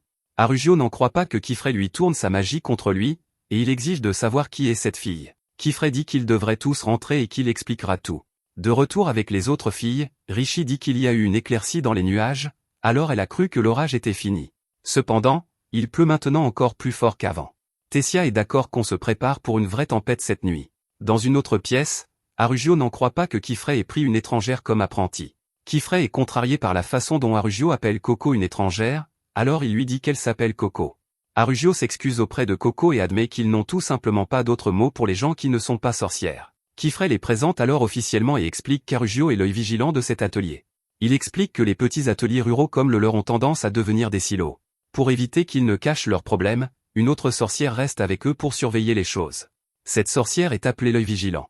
Arugio fait remarquer avec colère que Kifrey cache actuellement l'un de ses problèmes. Kifrey explique son raisonnement et dit que s'il avait effacé les souvenirs de Coco cette nuit-là, ils auraient perdu leur seul indice sur le livre illustré de magie interdite. Il a aussi pensé que la garder auprès de lui était la meilleure méthode pour éventuellement guérir l'état de sa mère. Arugio dit qu'enquêter sur la magie interdite n'est pas leur travail, et qu'ils doivent laisser tout cela au chevalier moral. Kifrey voit que Coco est confuse sur l'identité des chevaliers moraux, alors il le lui explique directement. Ce sont les chevaliers de la moralité des sorts, et ce sont les sorcières gardiennes de la magie elle-même. Conformément au code du jour du pacte, ils effacent la mémoire de quiconque s'adonne à la magie interdite ou entre en contact avec des secrets magiques. Ils agissent strictement selon les règles et n'accordent aucune exception. Kifrey dit alors à Coco que s'il la livrait à eux, ils effaceraient même son amour pour la magie. Cela frappe très durement Coco, qui réalise pleinement ce que cela signifierait. Kifrey dit alors quelque chose qui vient visiblement de son cœur. Il lui dit qu'elle est une bonne fille, une travailleuse acharnée qui se soucie de sa mère, et surtout, qui aime la magie. Il dit que c'est de sa faute si elle a appris ce secret, et si les chevaliers moraux effacent ses souvenirs de magie, ils devraient aussi effacer les siens. Arugio est stupéfait car il voit à quel point Kifrey est sérieux. Il dit à Kifrey que lorsqu'il lui a demandé de prendre les autres apprentis, il pensait que Kifrey s'était enfin calmé. Arugio décide de laisser Kifrey faire ce qu'il veut, mais il l'avertit. Si quelque chose tourne mal, il le signalera immédiatement à la grande salle car c'est son devoir d'œil vigilant. Kifrey accepte ces conditions et dit à Coco de ne pas s'inquiéter. Il lui rappelle qu'elle a réussi l'épreuve par ses propres pouvoirs magiques et qu'elle est devenue son apprentie officielle, donc elle n'a rien à craindre. Aucune honte à avoir. Kifrey dit alors à tout le monde d'aller se laver avant d'attraper froid. Plus tard dans la nuit, Coco cherche désespérément son compagnon Pinceau, et elle réalise qu'il a disparu. Elle le voit se diriger droit vers une porte, et elle est horrifiée car c'est la chambre d'Arugio. Coco va frapper à la porte, mais elle voit qu'il y a un écriteau. L'écriteau dit que quiconque frappe sera maudit, alors Coco est de nouveau horrifiée. Coco rassemble son courage pour entrer, et elle appelle timidement le compagnon Pinceau. Malheureusement, elle éternue, et Arugio se demande qui c'est. Il voit que c'est Coco, et il dit que l'avertissement contre les coups est censé signifier « interdit d'entrer ». Il lui dit de partir et tend à Coco le compagnon Pinceau. Coco ne peut s'empêcher de remarquer que même si Arugio était complètement trempé par la pluie, il est maintenant parfaitement sec. Elle se demande comment c'est possible, puis elle ressent une sensation de chaleur autour d'elle. Ses cheveux commencent à sécher, et elle réalise qu'Arugio utilise sa magie sur elle. Elle le remercie, et il grommelle qu'il ne veut pas qu'elle attrape froid parce que son travail est de veiller sur eux. Il dit alors que c'est de sa faute s'il a laissé sa porte ouverte, et il lui dit de partir sans toucher à rien. Bien sûr, Coco touche immédiatement à quelque chose, et Arugio lui crie dessus. Coco n'a pas pu s'en empêcher en touchant une dalle au sol qui se met à briller. Elle explique que c'est le sort qui lui a fait aimer la magie pour la première fois. Ce sont les pavés qui brillent quand on marche dessus, comme celui qu'elle a vu à la fête quand elle était petite. Arugio confirme que le chemin de pierre lumineuse est son chef-d'œuvre. Il explique qu'une pierre est superposée sur une autre. Le poids du pas fait que le sigle et l'anneau se chevauchent. Il dit que c'est un sort simple que n'importe qui peut faire, mais Coco n'écoute pas car elle est trop occupée à allumer un tas de pierres. Arugio lui crie dessus, et elle n'en revient pas qu'elles brillent toutes. Arugio n'a pas été émerveillé par la magie depuis un bon moment, et il fait remarquer que briller est ce qu'elles sont censées faire. Coco lui explique que cette lumière est très spéciale pour elle. Elle lui raconte comment, quand elle était petite fille et qu'elle marchait sur des pierres comme celle-ci, elle avait l'impression que la magie faisait partie d'elle. Elle a aimé chaque pas qu'elle a fait, et elle ne l'a jamais oublié. Elle admet que c'est un souvenir triste à certains égards, mais ce sort lui a permis de rêver. Elle le remercie sincèrement et l'appelle Maître Arugio. Cela prend complètement Arugio au dépourvu, et il la chasse de sa chambre. Sur le seuil de sa porte, il pense à la façon dont il lui enlèverait cet incroyable amour pour la magie si elle était découverte. Le lendemain matin, la pluie tombe encore, et Coco demande à Ago si elle veut étudier ensemble dans le salon. Ago dit non car il est plus facile de se concentrer là où elle est. Coco va au salon pour étudier, et même si la porte est fermée, Ago entend encore tout le bruit que fait Coco. Cela rend Ago folle, mais elle se dit qu'endurer un peu de bruit fera partie de son entraînement. Elle se remet au travail, et elle commence réellement à remarquer des progrès. Son sort de lumière vacille encore, mais il est plus stable qu'avant. Ago pense que si elle continue comme ça, Elle pourra bientôt passer le prochain test et éventuellement travailler dans le monde extérieur. Elle se remet immédiatement à s'entraîner, mais elle entend quelqu'un crier à la porte. Un homme paniqué, nommé Dagda, appelle à l'aide et demande si une sorcière habite ici. Kifrey essaie d'obtenir plus d'informations de Dagda, mais l'homme est trop paniqué. Il supplie Kifrey de les aider, et Kifrey lui dit de se calmer et qu'il va préparer les choses. L'homme est pressé et dit que la calèche va être emportée. Ago se demande ce qui se passe, alors les autres filles expliquent la situation. La pluie a emporté le pont sur la rivière Escalier, et une calèche est coincée au milieu de la rivière. C'est bien trop dangereux pour quiconque de s'approcher sans magie. Dagda prononce alors les mots qui plongent tout le monde dans un silence complet. Il dit que son fils est coincé dans la calèche. Kifrey confirme immédiatement qu'il a compris, et il dit qu'il sera là dans un instant. Ago reconnaît là un travail dans le monde extérieur, et des idées lui viennent. Kifrey essaie de calmer l'homme en disant que lui et son collègue s'y rendront tout de suite. Ago prend immédiatement la parole et interpelle Kifrey. Il dit aux apprentis que ce n'est pas sûr pour elle et qu'elles doivent attendre ici. Ago refuse de rester en arrière, et elle dit à Kifrey de l'emmener aussi, s'il vous plaît. Elle lui promet qu'elle sera utile et qu'elle ne le décevra pas. Quelques instants plus tard, nous voyons que les sorcières se dirigent vers le pont. Ago est emmenée, et nous avons un flashback pour voir ce qu'on lui a permis. Ago a insisté sur le fait qu'elle serait utile et a promis à Kifrey qu'elle pouvait gérer la situation. Kifrey lui a dit que cela ne ressemblerait pas à ses leçons et qu'il y aurait beaucoup de gens qui ne sont pas des sorcières. Il a souligné qu'elle n'avait même pas passé le deuxième test qui lui permettrait de lancer de la magie devant des non-sorcières. Il lui a dit d'être patiente, mais Ago a refusé. Elle estimait que s'il ne la laissait pas y aller maintenant, il ne le ferait jamais. Elle a fait remarquer qu'elle s'entraînait constamment par elle-même et qu'elle savait lancer des sorts devant les gens. Elle se prépare à ce test depuis des lustres, et elle a exigé de savoir pourquoi son maître ne cherchait pas plus d'opportunités pour que ses apprentis acquièrent de l'expérience. Avant que Kifrey ne puisse répondre, Dagda les a suppliés de se dépêcher car il manquait de temps. Arugio a dit qu'il irait devant pour installer une sortie par fenêtre sur le site. Il a dit à Kifrey de préparer les médicaments et les appareils dont ils auraient besoin et de le rejoindre là-bas. Arugio a alors dit qu'il emmènerait Ago avec lui, et elle était ravie. Elle a immédiatement couru chercher sa cape et son chapeau, et Tessia a annoncé que les autres venaient aussi. Kifrey était visiblement inquiet, mais Arugio lui a dit de se détendre. Il lui a rappelé qu'il y a des choses que les filles peuvent apprendre en vivant la réalité. Kifrey a admis qu'il était toujours inquiet, surtout pour Ago. Il a expliqué qu'Ago se concentre non pas sur la joie de ce qu'elle a accompli, mais sur la frustration de ce qu'elle ne peut pas encore faire. Il craint que dans sa hâte de grandir, elle ne fasse un faux pas. De retour au présent, Arugio dit à Ago de s'accrocher fermement alors qu'il traverse une tempête. Le sol ici n'est pas stable, ils doivent donc être très prudents. Lorsqu'ils arrivent sur le site, ils voient à quel point la situation est grave. La calèche est coincée dans la rivière, et le courant tente de l'emporter. La foule de gens effrayés aperçoit les sorcières, et ils sont immédiatement soulagés. Ils disent que la journée est sauvée, et ils disent aux gens dans la calèche de ne pas s'inquiéter. Arugio sort quelques appareils magiques, et il suppose qu'Ago sait comment les utiliser. Il lui dit de les utiliser pour aider les gens à sécher leurs vêtements et d'attendre leurs ordres une fois cela fait. Ago est visiblement déçue et demande si elle est vraiment censée utiliser uniquement des appareils magiques. Elle se demande s'il n'y a pas quelque chose de plus qu'elle pourrait faire, mais Arugio dit fermement que c'est tout. Il lui demande à quoi d'autre elle s'attendait et se demande si elle pense que les tâches simples ne valent pas la peine d'être faites. Il dit qu'il comprend pourquoi Kifrey s'inquiétait, et il lui dit directement qu'elle est trop impatiente. Si elle veut montrer ce qu'elle sait faire, il y aura de meilleurs cadres pour cela. Cependant, si elle veut vraiment être utile ici, elle doit réfléchir attentivement à l'utilité de la magie. Pendant qu'Arugio se prépare, Ago en vient intérieurement à semer des graines de doute et pense à la façon dont il la traite comme une enfant ignorante. Elle pense qu'elle travaille plus dur que quiconque, mais cela ne signifie rien si elle n'a rien à montrer. La raison pour laquelle elle a désespérément besoin de faire ses preuves, c'est qu'elle doit montrer à quelqu'un qu'elle est une sorcière digne de ce nom. Kifrey arrive peu après, et il passe immédiatement à l'action. Il utilise son puissant sabre fendeur de pluie pour fendre la rivière déchaînée, et la foule qui regarde n'en croit pas ses yeux. Il a fendu la rivière avec son sabre et a rendu le sauvetage beaucoup plus sûr. Tessia doit dire à tout le monde de reculer car ce n'est pas sûr. Kifrey et Arugio s'interpellent alors qu'ils coordonnent le sauvetage. Kifrey se demande combien de personnes se trouvent dans la calèche, et Arugio révèle qu'il y en a 2. Il sort le premier passager pendant que Kifrey lutte pour maintenir la rivière en arrière. Kifrey dit que ce n'est pas facile et que c'est pourquoi il déteste l'eau. Arugio lui dit de tenir un peu plus longtemps car il va aussi vite qu'il peut.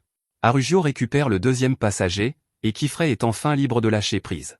Kifrey utilise son sabre pour gagner du temps afin de pouvoir sortir de la rivière. Il termine le sauvetage, et Arugio confirme que tout le monde est sain et sauf. Dagda se précipite et retrouve l'enfant qui était à l'intérieur de la calèche, nommé Kustu.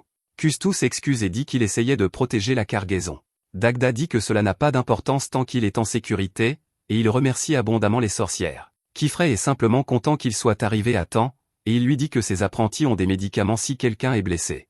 Il montre du doigt les filles, mais elles sont toutes distraites. Elles admirent le sabre que Kifrey a utilisé dans la rivière. Coco dit que c'est vraiment cool, et Tessia appelle ça la chose la plus cool au monde. Coco demande à Kifrey ce que c'est, alors il explique que ça s'appelle le fendeur d'anneaux. Le motif gravé sur la lame est composé de sceaux d'incantation. Même s'ils sont petits, avec autant de sceaux, on pourrait se frayer un chemin à travers l'océan. Les filles sont émerveillées, et Tessia demande immédiatement si elle peut le tenir. Malheureusement, Kifrey dit qu'elle ne peut pas car la magie lancée sur des armes nécessite la plus grande prudence. Ce n'est pas sûr, donc il ne peut pas encore la laisser le manipuler. Kifrey et Arugio se séparent ensuite pour vérifier les dégâts sur la rivière en amont et en aval. Kifrey dit qu'il emmènera Tessia avec lui, et Arugio dit qu'il emmènera Richie. Kifrey demande à Coco et à Go de surveiller les choses sur le site et dit qu'ils seront de retour dans rien de temps. Coco leur dit au revoir joyeusement, mais Ago est contrariée. Laissée seule pour s'occuper des blessés, Coco pense à quel point c'est gênant. Elle se souvient qu'elle doit encore réparer et rendre les chaussures d'Ago dès que possible. Elle finit d'aider un homme, et il la remercie en l'appelant « petite demoiselle sorcière ». Cela illumine complètement Coco, et elle ne peut s'empêcher de sourire. Un autre homme est soulagé que personne n'ait été blessé, mais il fait remarquer que plus de la moitié de leur cargaison a été emportée. Juste à ce moment, Dagda crie de panique en se demandant ce que fait Kustu. Kustu lui dit de ne pas s'inquiéter car il va juste chercher une caisse coincée sur un rocher. Il va simplement la ramasser et la rapporter. Dagda le traite d'idiot et l'avertit qu'il n'y a un espace que parce que la berge s'est déjà effondrée. Dagda exige qu'il revienne, mais il est trop tard. Kustu parvient à atteindre la cargaison, mais quelque chose de terrible arrive. L'arbre qu'il a utilisé pour descendre s'effondre, et un énorme rocher lui tombe dessus. Dagda est horrifié, et les autres doivent l'empêcher de tomber dans la rivière. Il leur dit de le lâcher, mais c'est trop dangereux. Juste alors, Ago voit un chapeau de sorcière parmi les décombres. Elle est sous le choc en réalisant que le chapeau appartient à Coco. Coco est tombée par-dessus bord, mais elle dit qu'elle n'est pas blessée. Malheureusement, on ne peut pas en dire autant de Kustu, car il est inconscient.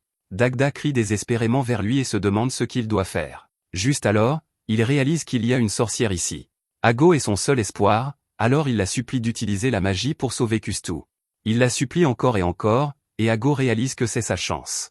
Leurs maîtres ne sont pas là, et elle ne peut pas les rappeler sans ses chaussures. Coco est également coincée, et la situation est complètement désespérée. Elle pense que si elle sauve Kustu avec de la magie maintenant, elle pourra prouver à tout le monde qu'ils avaient tort à son sujet. Juste alors, la foule commence à presser Ago de savoir si elle va lancer un sort. Malheureusement, cette pression déclenche un flashback douloureux pour Ago. Nous voyons une jeune Ago être évaluée devant un groupe de sorcières, et un homme mystérieux lui dit de montrer ce qu'elle sait faire. Ceux qui la regardent sont dédaigneux, ils disent que sa magie n'est pas grand-chose comparée à d'autres, certains disent qu'elle n'est pas mauvaise, mais qu'elle est moyenne, et ils ont du mal à croire qu'elle soit la fille de sa mère. L'un d'eux dit que quand on a du vrai talent, on le voit à cet âge, et il se demande si Ago s'entraîne seulement. Le moment le plus dévastateur arrive quand une sorcière se tourne vers Ago et lui dit qu'elle avait de si grands espoirs, mais qu'Ago l'a déçue. Elle refuse de la prendre comme apprentie et dit froidement que leur famille n'a pas besoin de quelqu'un sans talent. Ago ne comprend pas pourquoi elle a tous ses souvenirs à un moment pareil. Juste alors, Coco l'appelle, et elle en sort. Coco demande désespérément s'il y a quelque chose qu'elle peut faire d'où elle est. Elle dit qu'elle veut sauver Kustu et veut savoir si elle peut faire quelque chose. Ago est stupéfaite, et elle se souvient de ce qu'Arugio lui a dit à propos de réfléchir attentivement à l'utilité de la magie. Elle passe rapidement à l'action et dit à Coco de lui décrire toute la situation. Coco explique qu'elle est dans un espace dans la berge et que le courant est beaucoup plus lent ici. Elle ne pense pas qu'il l'emportera, mais c'est tellement boueux qu'elle glisse sans cesse, et elle ne peut pas remonter. Kustu est inconscient et il est coincé par un rocher que même un adulte ne pourrait pas déplacer. Le sac de Coco est tout mouillé, donc elle ne peut pas utiliser de magie. Ago lutte alors avec le fait qu'elle ne peut pas laisser les non-sorcières autour d'elle l'avoir tracé des sorts. Elle ne sait pas quoi faire, et Coco n'arrête pas de l'appeler. Ailleurs, une sorcière nommée Lucie fait un rapport à la chef, Istiz. Le rapport dit qu'on a aperçu une énorme colonne d'eau dans un village près de Köln. Istiz ne perd pas de temps et dit qu'ils doivent y aller. De retour avec Ago, elle pense à quel point la situation est absolument désespérée. Cependant, malgré tout, Coco n'a pas abandonné. Coco se hisse sur un rocher et dit que les choses seraient beaucoup plus faciles si elle pouvait simplement utiliser la magie. Soudain, elle réalise quelque chose et appelle Ago. Elle se demande si Ago a certains de ces objets qu'Arugio utilise, mais Ago n'a aucune idée de ce dont elle parle. Ago réalise qu'elle parle de ses anneaux de liaison, et elle confirme qu'elle les a. Ago les attache à un bâton et les envoie à Coco.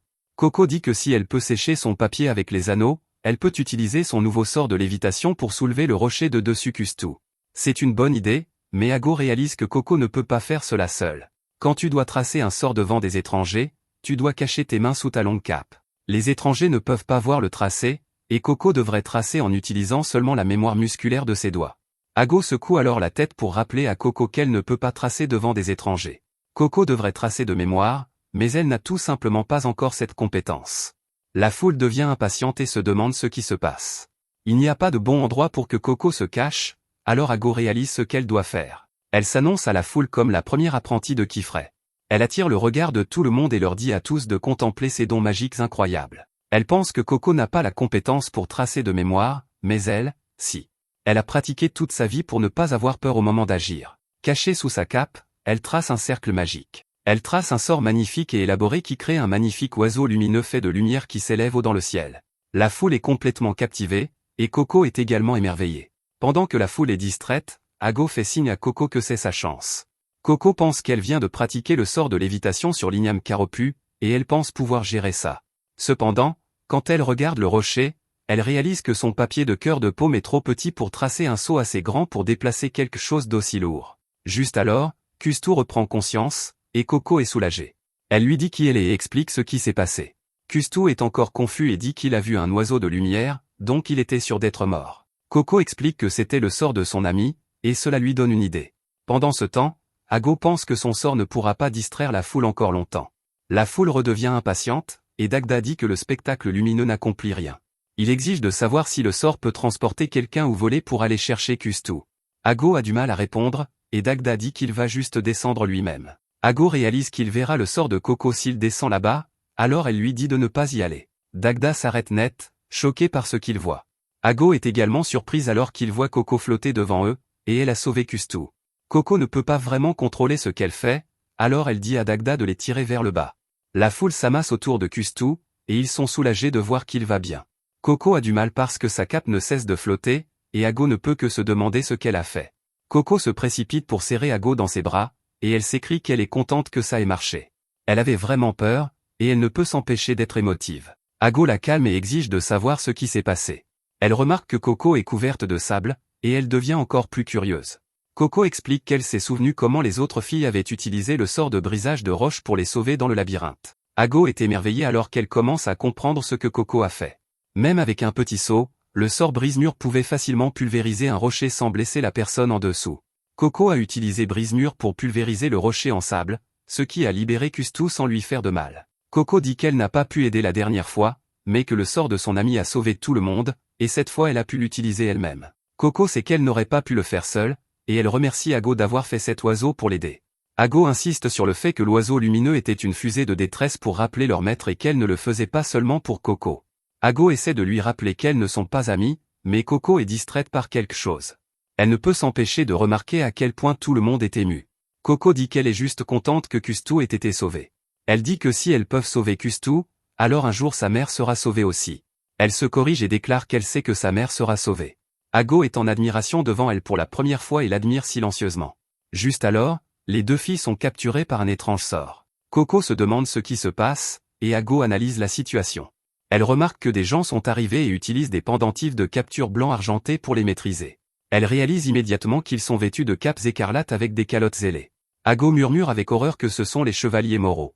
Le chef des trois s'appelle Istiz, et il se demande qui sont les filles. Il veut savoir laquelle d'entre elles a lancé le sort, et il prévient que même si ce sont des enfants, il ne leur fera pas de cadeau. Il n'a pas l'intention de perdre du temps, alors il exige de savoir laquelle d'entre elles collabore avec les bonnets à large bord. Ago dit rapidement qu'elles ne sont pas des bonnets à large bord et qu'elles n'ont pas utilisé de magie interdite. Ago explique simplement qu'elles utilisaient la magie pour aider les gens. Istiz a du mal à le croire, et il leur dit de regarder en bas. Les filles sont alors horrifiées car la scène en bas est absolument dévastatrice. Il y a du sable partout, et Coco ne comprend pas ce qu'elle voit. Toute la zone jusqu'au lit de la rivière a été transformée en sable. De plus, la rivière elle-même se vaporise en brouillard. Coco n'y croit pas car ce n'était pas le sort qu'elle a tracé. C'est tout ce dont Istiz avait besoin pour prouver que Coco était celle qui avait lancé le sort. Il déclare qu'une apprentie comme elle n'aurait pas pu tracer un sort de cette taille sans violer un tabou. Il invoque les lois du jour du pacte et déclare qu'elles sont absolues. Il prépare un sort et déclare que la punition de Coco est l'oubli. Istiz dit à Coco qu'il n'y a pas lieu d'avoir peur. Il dit qu'une fois que ses souvenirs de magie auront disparu, même cette peur appartiendra au passé et qu'elle deviendra simplement une étrangère. Ago essaie d'expliquer qu'il y a un malentendu, mais Istis n'écoute pas. Coco le supplie d'arrêter, mais il se prépare à effacer ses souvenirs. Juste à ce moment-là, tout le monde est choqué de voir Rishi pousser le bras du garçon. Les filles sont libérées et atterrissent sur le lit de sable du serpent. Tessia dit au chevalier que les filles essaient de s'expliquer, et c'est terrible qu'ils ne veuillent pas écouter. Istis se demande qui sont ces nouveaux venus, alors un chevalier nommé Galga dit que ce ne sont que des enfants. Ils ont réussi à libérer les filles en brûlant ces pénons de capture. Rishi dit qu'elle déteste vraiment les adultes qui pensent que les enfants sont des créatures inhumaines simplement appelées enfants. Istis ne faiblit pas et dit que les circonstances de la situation n'ont pas d'importance car la loi a été enfreinte. Il explique que la paix et l'ordre dans ce monde ne sont maintenus que parce que les sorcières adhèrent strictement à la loi. Une seule fissure dans le mur provoquerait un effondrement instantané, donc aucune exception ne peut être faite. Kifrey revient enfin et dit qu'Istis parle beaucoup pour quelqu'un qui refuse obstinément d'écouter. Kifrey met son épée contre le cou d'Istis et lui dit de ne pas toucher à ses apprentis. Istis réalise que ce doivent être les élèves de Kifrey, et il dit qu'ils sont aussi insolents que leur maître. Kifrey rétorque que si un bon élève devait être quelqu'un comme Istis, alors il est content qu'ils soient comme ils sont. La situation devient très sérieuse, alors Istis doit expliquer qu'il souhaite simplement protéger l'ordre. Il fait remarquer que les sorts assez puissants pour changer le terrain lui-même sont des sorts de guerre. Ils précèdent le jour du pacte, et leur utilisation doit être traitée en conséquence. Kifrey contre-attaque et dit qu'il est mal de prendre la mémoire de quelqu'un sans même demander les circonstances. Il ajoute également qu'il n'a jamais donné à ses apprentis la technique ou les outils pour réaliser un sort de cette ampleur. Istis dit que même s'il ne l'a pas fait, les chapeaux à large bord auraient pu le faire. Avant que les choses ne s'aggravent, Arugio intervient et les interrompt.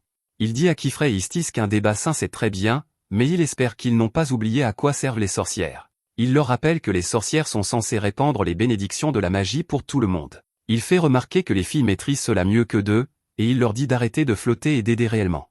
Il suggère même que les pénons de capture pourraient faire du bien en ce moment. Les chevaliers moraux descendent du ciel et commencent à assister les gens sur le site. L'un d'eux, nommé Lucie, s'occupe de Kustu, qui est grièvement blessé. Dagda se demande si elle pourra le guérir, mais elle explique qu'elle n'a fait qu'arrêter l'hémorragie. Elle ne peut rien faire de plus pour lui ici, donc elle devra l'emmener à Calne. S'ils peuvent l'emmener chez un médecin assez tôt, il devrait pouvoir s'en sortir. Dagda l'attrape désespérément et dit qu'il l'a vu réparer ses pénons avec de la magie, et il exige de savoir pourquoi elle ne peut pas aussi réparer ses blessures. Il dit que la magie doit être capable de guérir Kustu, et il ne comprend pas pourquoi elle n'aide pas Lucie ne peut pas lui révéler les secrets de la magie, alors elle lui dit simplement que la magie n'est pas capable de telles choses. Elle se demande si Dagda préférerait qu'elle laisse Kustu ici, alors il n'a d'autre choix que d'accepter ses conditions. Il lui permet d'emmener Kustu à Calne, et il la supplie de le protéger. Après que les étrangers aient été pris en charge, Istis ferme le site pour empêcher les non-sorcières d'entrer. Il déclare qu'une fois les étrangers partis, ils reprendront l'enquête. Un peu plus tard, l'enquête commence et on dit à Coco de dessiner un sort. Istis examine le travail de sortilège de Coco et le qualifie de sort basique complètement banal. Arugio est d'accord et dit que Coco est manifestement incapable de détruire des terres en amont et en aval de la rivière. Istis est toujours sceptique, alors il dit à Coco de montrer ses mains. Il explique que les chapeaux à large bord tatouent parfois des sceaux sur eux-mêmes. Ce sont des sorts interdits pour améliorer ou modifier la forme physique ou pour rendre leurs incantations plus puissantes. Istis pense que les mains de Coco sont tachées d'encre et qu'elles ont les callosités d'une débutante. Après une inspection approfondie, Kifrey dit à Istis qu'il pense en avoir assez vu. Istis annonce qu'il va signaler cela à la grande salle et ouvrir une enquête. Il prévient que si l'atelier de Kifrey s'avère être la source du problème, il ne fera preuve d'aucune pitié. Il leur dit de faire attention pour ne pas perdre ce qu'ils ont seulement commencé à apprendre, et il part. Kifrey pousse un soupir de soulagement et dit qu'ils l'ont échappé belle. Il dit aux filles qu'il n'aurait pas dû les laisser derrière, et il s'excuse. Kifrey se tourne vers Ago et Coco parce qu'il a quelque chose à leur dire. Il dit qu'il veut qu'elles réalisent à quel point ce qu'elles ont fait était extrêmement dangereux. Si quelqu'un avait appris les secrets de la magie, toutes les personnes qu'elles ont sauvées auraient eu leurs mémoires effacées. Il leur rappelle que les souvenirs sont ce qui constitue la vie d'une personne. Leurs actions ont failli priver ces personnes d'une partie de cela. Ago et Coco le reconnaissent, et toutes deux s'excusent. Ago est contrariée parce que cela signifie qu'elle ne passera probablement pas le prochain examen avant un moment. Cependant, Kifrey la surprend complètement en disant que puisqu'elles s'en sont sorties, il organisera pour qu'Ago passe le deuxième examen. Si elle réussit, elle sera qualifiée pour l'accompagner dans ses travaux extérieurs. Il lui demande de promettre de ne pas utiliser la magie devant les gens d'ici là, et Ago accepte immédiatement. Tessia est vraiment jalouse et se demande pourquoi c'est seulement Ago. Kifrey lui rappelle, ainsi qu'à Rishi, qu'elles n'ont pas terminé les bases de l'apprentissage du primaire. Rishi dit qu'elle déteste les examens de toute façon, et Coco est choquée d'apprendre qu'il y a encore plus d'examens. Arugio demande tranquillement à Kifrey s'il est sûr de sa décision. Il s'interroge sur l'inquiétude antérieure de qui ferait qu'Ago aille trop vite. Qui ferait dit que ce qu'Ago a fait aujourd'hui lui a valu une certaine confiance. Arugio pense que Kifray gâte ses élèves, et Kifray ne peut pas le nier. Il dit que lorsque ses élèves sont déjà durs avec elles-mêmes, il n'a pas le choix. Ago s'approche de Kifray et dit qu'elle veut rentrer et commencer à s'entraîner immédiatement. Kifray lui dit d'attendre car il y a une chose qu'ils doivent régler d'abord. Non loin de là, Istis parle avec un autre chevalier nommé Utowan. Utowan demande si la nouvelle apprentie de Kifray était cette fille, et il se demande si les rumeurs sont vraies. Utowan n'a pu trouver aucune preuve, et il dit qu'il est impossible de trouver des preuves dans la maison pétrifiée de Kifray. Istis déclare que puisqu'ils ne peuvent pas trouver de preuves, ils devront faire avouer Coco. Il regarde le paysage qui a été détruit par le sort et fait remarquer qu'il a même asséché toute la zone en aval de la rivière. Il dit qu'une seule pierre tombée peut faire s'effondrer la berge, dévier le cours de la rivière et modifier l'environnement au-delà. Une fois que la belle vue est perdue, elle ne peut jamais être restaurée. Istis pense en lui-même que Coco pourrait être cette première pierre. C'est à lui de la retirer avant qu'elle n'ait la chance de tomber. De retour avec les autres, Coco est émerveillé par quelque chose que fait Arugio. Kifray explique qu'Arugio a une plume spéciale appelée baguette à fil de brûlure qui permet de brûler des seaux d'incantation dans les rochers et les arbres. Il l'utilise pour réparer une berge endommagée comme mesure provisoire pour la maintenir stable. Kifray note que la rivière a également commencé à revenir alors que les effets du sort de déchirure semblent s'estomper. Kifray voit certaines affaires de Coco à proximité et les lui rend. Il lui rappelle de faire attention à ne pas laisser derrière elle son chapeau et son encre. Coco s'excuse, mais elle remarque quelque chose d'étrange dans sa fiole d'encre. Malgré tout ce qui s'est passé, elle est toujours complètement pleine. Elle panique en se demandant si c'est une sorte de fiole magique qui se remplit continuellement. Kifray y jette un coup d'œil, et il est horrifié quand il réalise quelque chose. Ailleurs, nous voyons le membre du chapeau à large bord qui a suivi Coco. Il dit que la magie est un mensonge qui remplit le monde de couleurs. Bien que ses mains puissent dessiner de beaux sorts, elles finissent seulement par être tachées d'encre. Nous voyons qu'il s'est déjà coupé la main une fois, et il recommence. Alors qu'il se coupe, il dit que la nature d'un mensonge est qu'il est découvert lorsqu'on l'examine de près. Nous voyons ensuite qu'il s'est coupé pour pouvoir mettre plus de sang dans son flacon d'encre. Il se demande alors combien de temps la vérité peut rester cachée. De retour avec Kifray, il se demande si cette fiole d'encre est la même que celle que Nolnoa a donnée à Coco. Coco confirme que c'est le cas, alors il devient plus méfiant. Il dit immédiatement à Arugio de ramener les filles à l'atelier. Arugio soupçonne que quelque chose pourrait se passer, alors il se demande ce que Kifray va faire. Kifray dit simplement que lui et Coco feront un arrêt et l'appelleront d'abord puisqu'il n'a jamais eu l'occasion de lui acheter une plume. Arugio accepte et lui demande de lui rapporter du vin de nectar d'argent. Kifray s'excuse auprès de Coco et pense en lui-même qu'il y a quelque chose qu'il doit vraiment vérifier. Quand ils arrivent à l'épée étoilée, Coco est choqué de voir que la porte a complètement disparu. Kifray est déçu et explique que toute la boutique disparaît quand elle est fermée. Juste alors, Tarta aperçoit Kifray et la fille dont il a oublié le nom. Kifray dit qu'il a besoin de parler à Nolnoa, alors Tarta lui dit d'attendre un moment. Il place un bouton de porte sur le mur, et une entrée différente apparaît. Coco est stupéfaite parce que l'entrée mène à un endroit totalement différent d'avant. Tarta explique que différents boutons de porte signifient différentes pièces, et tout le monde sait ça. Il dit que Nolnoa devrait être au 3e étage, alors il monte. Tarta arrête Coco et lui redemande son nom. Elle se présente, et il dit qu'elle devrait faire soigner cette coupure sur sa jambe droite. Il lui dit de venir avec lui parce qu'il a des feuilles apaisantes pour la désinfecter. Il la conduit dans une autre pièce, et Coco est émerveillée de voir autant de composants inconnus. Elle remarque quelque chose de beau dans un bocal, et elle se demande ce que sont ces poudres scintillantes. Tarta lui dit de ne pas y toucher car il ne veut pas qu'elle les dérange. Il explique ensuite que ce sont des teintures magiques. On les mélange à l'encre pour modifier ses effets. Pendant ce temps, Kifray trouve Nolnoa, et le vieil homme plaisante en disant qu'ils sont fermés. Après avoir bien ri, il dit qu'il sait exactement pourquoi Kifray est là.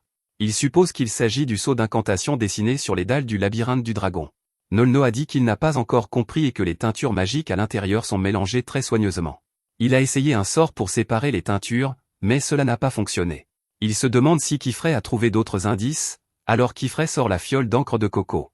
Nolnoa regarde de très près, et il est choqué quand il voit à quel point elle ressemble à l'encre des dalles. Il dit que ce n'est pas seulement une ressemblance parce que la légère teinte bleue est parfaitement identique. Il se demande où Kifray a trouvé cela, mais ensuite il réalise que c'est sa fiole. Kifray détermine juste à ce moment-là que le chapeau à large bord a jeté un sort sur la fiole le jour où ils étaient ici. Avant que Nolnoa ne puisse dire quoi que ce soit d'autre, Kifray prend l'encre et commence à dessiner. Nolnoa lui crie de ne rien dessiner avec cette encre avant qu'il ne l'ait analysée correctement. Kifray est déterminé à obtenir des réponses, alors il dessine le sort quand même. En bas, Coco est toujours ravie de voir tout dans cette pièce. Elle n'arrête pas de demander ce que sont les choses, et Tarta n'arrête pas d'expliquer. Une chose s'appelle une fleur de lunazour, et l'ajouter à l'encre fait durer un sort plus longtemps. Elle demande à propos d'une chose blanche scintillante, alors Tarta dit que ce sont les écailles d'un papillon vierge rougissant. Les mélanger rend l'encre d'incantation invisible, donc les lignes des sceaux d'incantation ne peuvent pas être vues. Après que Tarta l'a pensé, Coco dit qu'il est incroyable. Il a mémorisé les noms de toutes ces teintures, et elle n'arrive pas à y croire. Elle dit qu'il a vraiment de la chance parce qu'il vit dans une station magique. Elle aimerait pouvoir vivre ici, mais Tarta dit que c'est bien mieux de vivre dans un atelier. Il ne comprend pas pourquoi une sorcière dirait ce qu'elle a dit, et elle se demande s'il n'est pas un apprenti sorcier. Tarta hésite à dire ce qu'il est, et Coco est distraite. Elle se demande ce qu'est une poudre rouge, mais il ne la voit pas.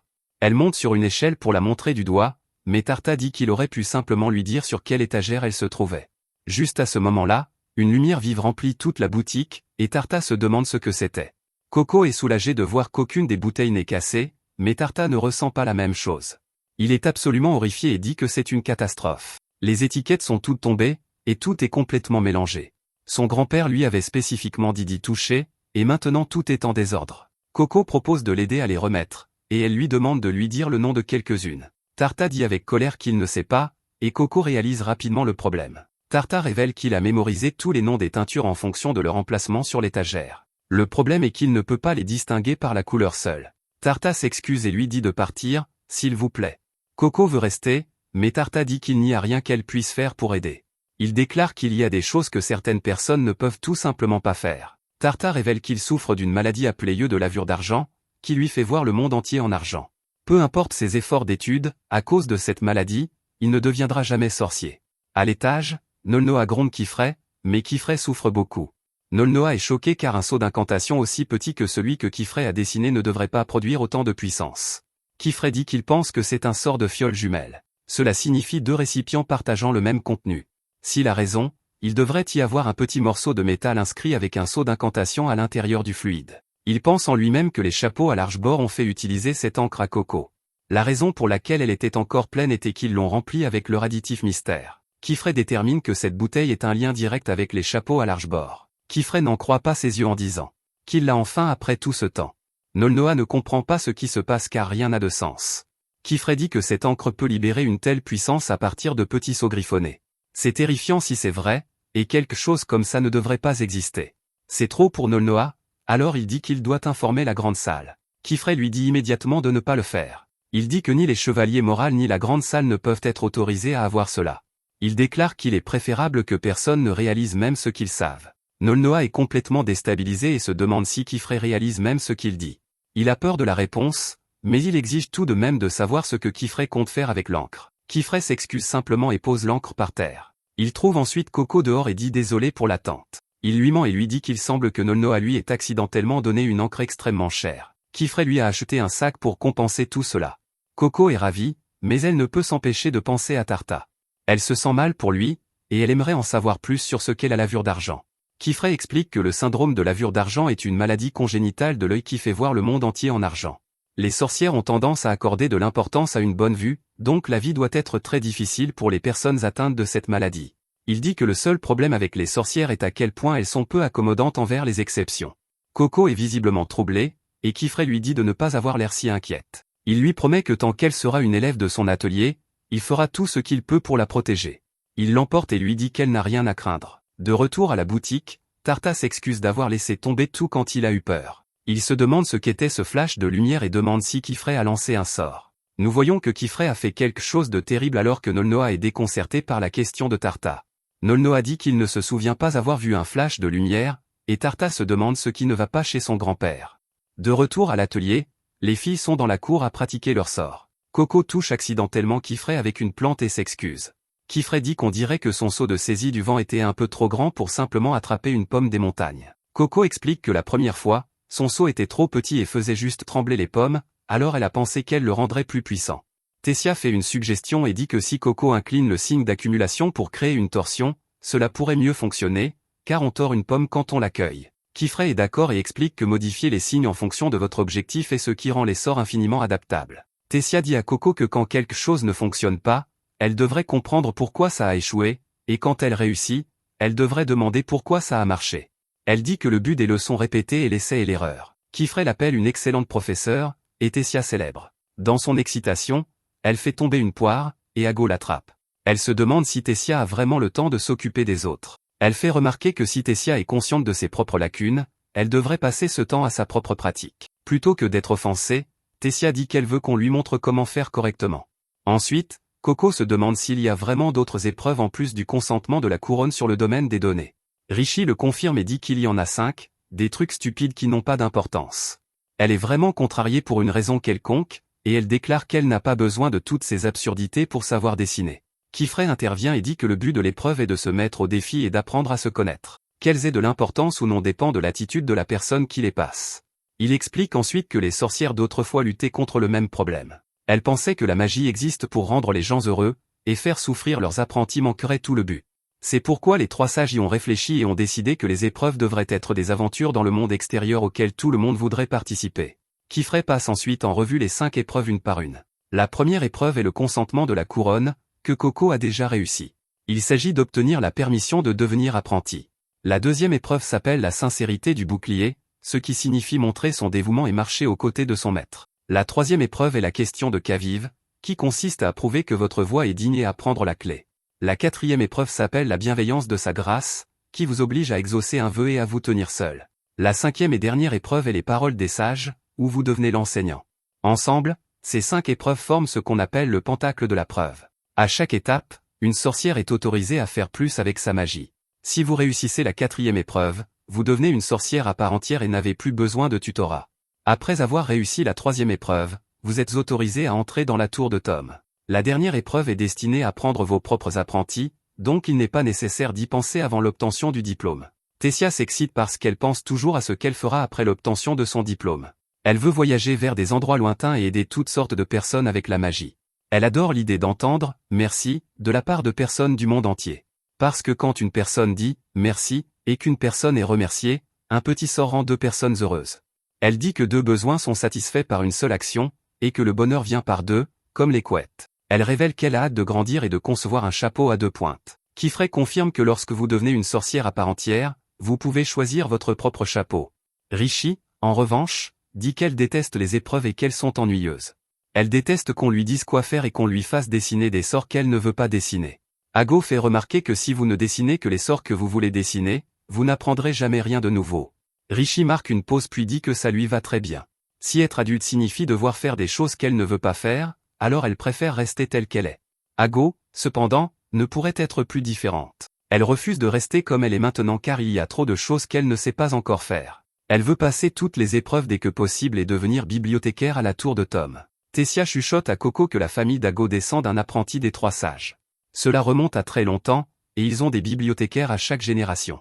Tessia demande ensuite à Coco quel genre de sorcière elle veut être. Coco dit qu'elle vient d'un point de départ différent des autres, donc son chemin est déjà assez bien tracé. Pour l'instant, elle doit simplement augmenter le nombre de sorts qu'elle peut lancer. C'est pourquoi elle déclare qu'elle essaierait le sort de saisie du vent une fois de plus. Kifrey pense en lui-même qu'en dessinant des sorts, on s'en souvient, et en s'en souvenant, on devient capable de les utiliser.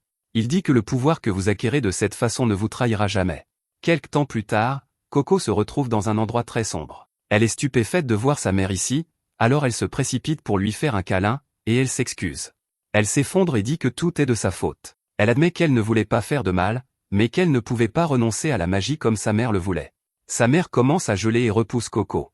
Elle déclare que c'est pourquoi elle avait averti Coco, que les gens normaux ne peuvent pas faire de magie. Puis d'autres voix dans sa vie se rapprochent une par une. Ago lui dit qu'elle est une étrangère ignorante et que tout est de sa faute. Tarta dit qu'il y a des choses que certaines personnes ne peuvent tout simplement pas faire. Istis dit alors qu'aucune exception ne peut être faite. Même Kifrey lui dit que la magie est gardée secrète pour qu'une telle chose n'arrive pas. Coco fuit désespérément les voix et se retrouve devant la mystérieuse sorcière. Il dit à Coco que tout cela est arrivé parce qu'elle voulait la magie et que tout est de sa faute. Il l'avertit que ce sera aussi sa faute si le monde s'effondre. Finalement, Coco se réveille de son cauchemar, et son animal se précipite vers elle. À proximité, Kifrey prépare quelque chose qu'il s'apprête à faire. Ago apparaît parce qu'elle allait continuer à s'entraîner, mais il lui dit qu'elle doit respecter ses propres limites. Sur le chemin de retour vers sa chambre, Ago remarque que Coco ne peut pas non plus dormir. Coco pense à ce que Kifrey a dit, qu'en dessinant, on se souvient, et qu'en se souvenant, on devient capable. Elle dessine désespérément encore et elle se demande combien de temps encore elle devra dessiner avant de pouvoir sauver sa mère. Pendant ce temps, Kifrey utilise un sort pour sceller une pièce entière. Il soulève l'encre d'avant et dit qu'il a attendu si longtemps ce jour. Il explique ensuite l'histoire du sort de la bouteille jumelle. Il y a longtemps, il y avait un groupe appelé les Justes Sorcières de l'art de la guérison qui utilisait la magie pour soigner les gens. Elles se sont battues contre la règle des 3 sages interdisant les sorts lancés sur le corps, jusqu'à la fin. Leur sort de bouteille jumelle leur permettait de partager des médicaments entre elles, mais le sort fut perdu quand leurs souvenirs furent pris. Peu importe à quelle distance une fiole pouvait se trouver, son contenu pouvait être partagé grâce au sceau inscrit dans le métal. Grâce à cela, elles ne manquaient jamais de ce dont elles avaient besoin. C'était un sort de guérison délicat qui a été perdu depuis le jour du pacte, et Kifrey trouve ironique que maintenant seuls les chapeaux à bord puissent le créer.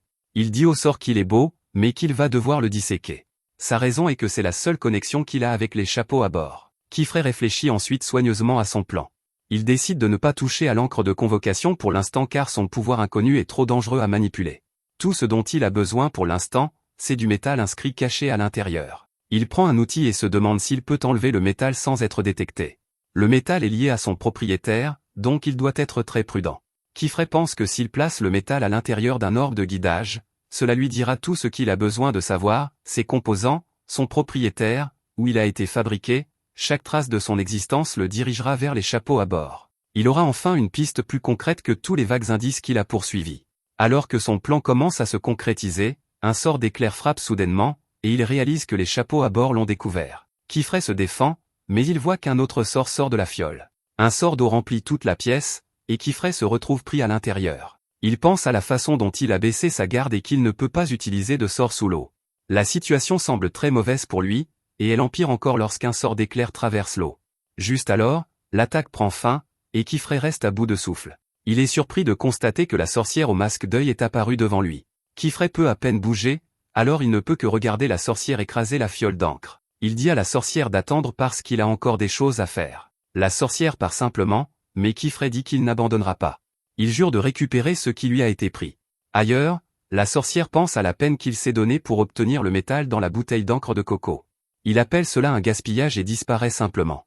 Le lendemain, les filles remarquent que Coco et Kifrey sont tous deux épuisés. Ago fait remarquer que passer la journée à bâiller est un signe qu'ils ont besoin de plus de sommeil. Elle peut dire que Coco s'est couché tard pour s'entraîner ces dernières nuits. Coco dit que la nuit est le moment où elle se sent le plus inspirée. Tessia s'inquiète et dit qu'elle ne peut pas continuer à se pousser ainsi. Richie ajoute qu'une bonne magie exige un bon sommeil et une bonne nourriture. Tessia est d'accord et mentionne qu'Arugio dit que si vous ne dormez pas bien quand vous êtes enfant, vous le paierez dans votre vieillesse. Kifrey est encore plus fatigué qu'elle, au point qu'il s'assoupit presque à table. Il s'excuse et dit qu'il va s'occuper du thé, mais il finit par casser la théière. Les filles se demandent s'il va bien, mais il dit simplement que ça va. Au fond de lui, cependant, il dit qu'il est encore engourdi par l'impact de la foudre. Kifrey va cueillir plus de feuilles de thé et dit aux filles de travailler sur leur manuel pendant son absence. Tessia fait remarquer que Kifrey agit bizarrement, et Richie note que les effets du manque de sommeil sont indéniables. Coco dit alors à Ago qu'elle veut lui parler une minute. Coco sort ses chaussures et les rend à Ago. Elle s'excuse d'avoir mis si longtemps et explique qu'il a fallu un certain temps pour que le saut de lancement sur les semelles soit parfait. Ago les examine et réalise que c'est à cela que Coco travaillait la nuit dernière. Coco admet que le saut n'est probablement pas aussi bon que ce que les autres pourraient faire. Elle dit à Ago de ne pas hésiter à les redessiner s'ils sont difficiles à utiliser pour voler. Ago regarde les chaussures, puis se tourne vers Coco et lui demande ce qu'elle manigance. Elle dit que quelque chose chez Coco n'a pas de sens pour elle, et elle ne peut s'empêcher de se poser des questions à ce sujet. Elle fait remarquer qu'après l'épreuve du consentement de la couronne, Coco n'a jamais dit à Kifrey que c'était Ago qui l'y avait forcé. Elle n'a jamais rien dit à Arugio non plus, même si elle aurait pu.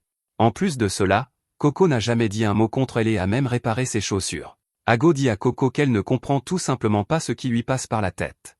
Coco reconnaît qu'Ago l'a forcée, et que l'épreuve était effrayante, et qu'elle a eu peur toute seule. Elle aurait pu rester assise là à attendre que quelqu'un vienne la chercher. Cependant, quand elle s'est tenue au pied du domaine des données, c'était sa propre décision d'essayer. Elle voulait prouver que tout allait bien et qu'elle pouvait le faire. Coco voulait surmonter l'épreuve avec sa propre magie et sentir que les choses n'étaient pas totalement désespérées. Ago est frustrée parce qu'elle n'en croit pas ses oreilles. Elle réalise qu'elle est la seule à avoir ruminé cela tout ce temps. Elle ne peut même pas finir sa phrase avant que Coco ne s'évanouisse soudainement. Ailleurs, Kifrey cueille des feuilles et est soulagé de voir que la sensation dans ses mains revient. Il pense que les filles sont intelligentes, donc elles ont probablement remarqué que quelque chose n'allait pas. Il se dit que si cela se sait, c'est fini pour lui, donc il doit garder le secret. Il espère que Puff Puff n'en parlera à personne, mais le pinceau compagnon n'aime pas le surnom. Juste à ce moment, Ago sort de nulle part et lui rentre dedans, et il manque de tomber d'une falaise. Ago explique que le saut de lancement sur les chaussures est déséquilibré parce que les signes sont trop longs. Kifray aimerait y jeter un coup d'œil, mais Ago révèle qu'il n'y a pas de temps car c'est une urgence. Il se précipite en arrière, et nous voyons que Coco est dans très mauvais état. Kifray dit à Arugio de surveiller l'atelier pendant qu'il emmène Coco à l'hôpital de Köln. Kifray part immédiatement, et les filles espèrent que tout ira bien. En chemin, Kifray pense en lui-même que la fièvre augmente et que Coco a besoin de voir un médecin bientôt. Dans la ville, Tarta joue à un jeu avec certains de ses amis. Il doit partir, cependant, car le ferry pour le banc de sable est arrivé. L'un des garçons fait remarquer qu'il vient d'une famille de sorciers, alors il se demande pourquoi il ne rentre pas simplement chez lui en volant. Tarta explique qu'il y a des règles en place, et les garçons trouvent ça nul. En partant, Tarta pense en lui-même que les gens qui ne savent rien aiment bien parler. Juste à ce moment, il heurte Kifray et se demande ce qui se passe.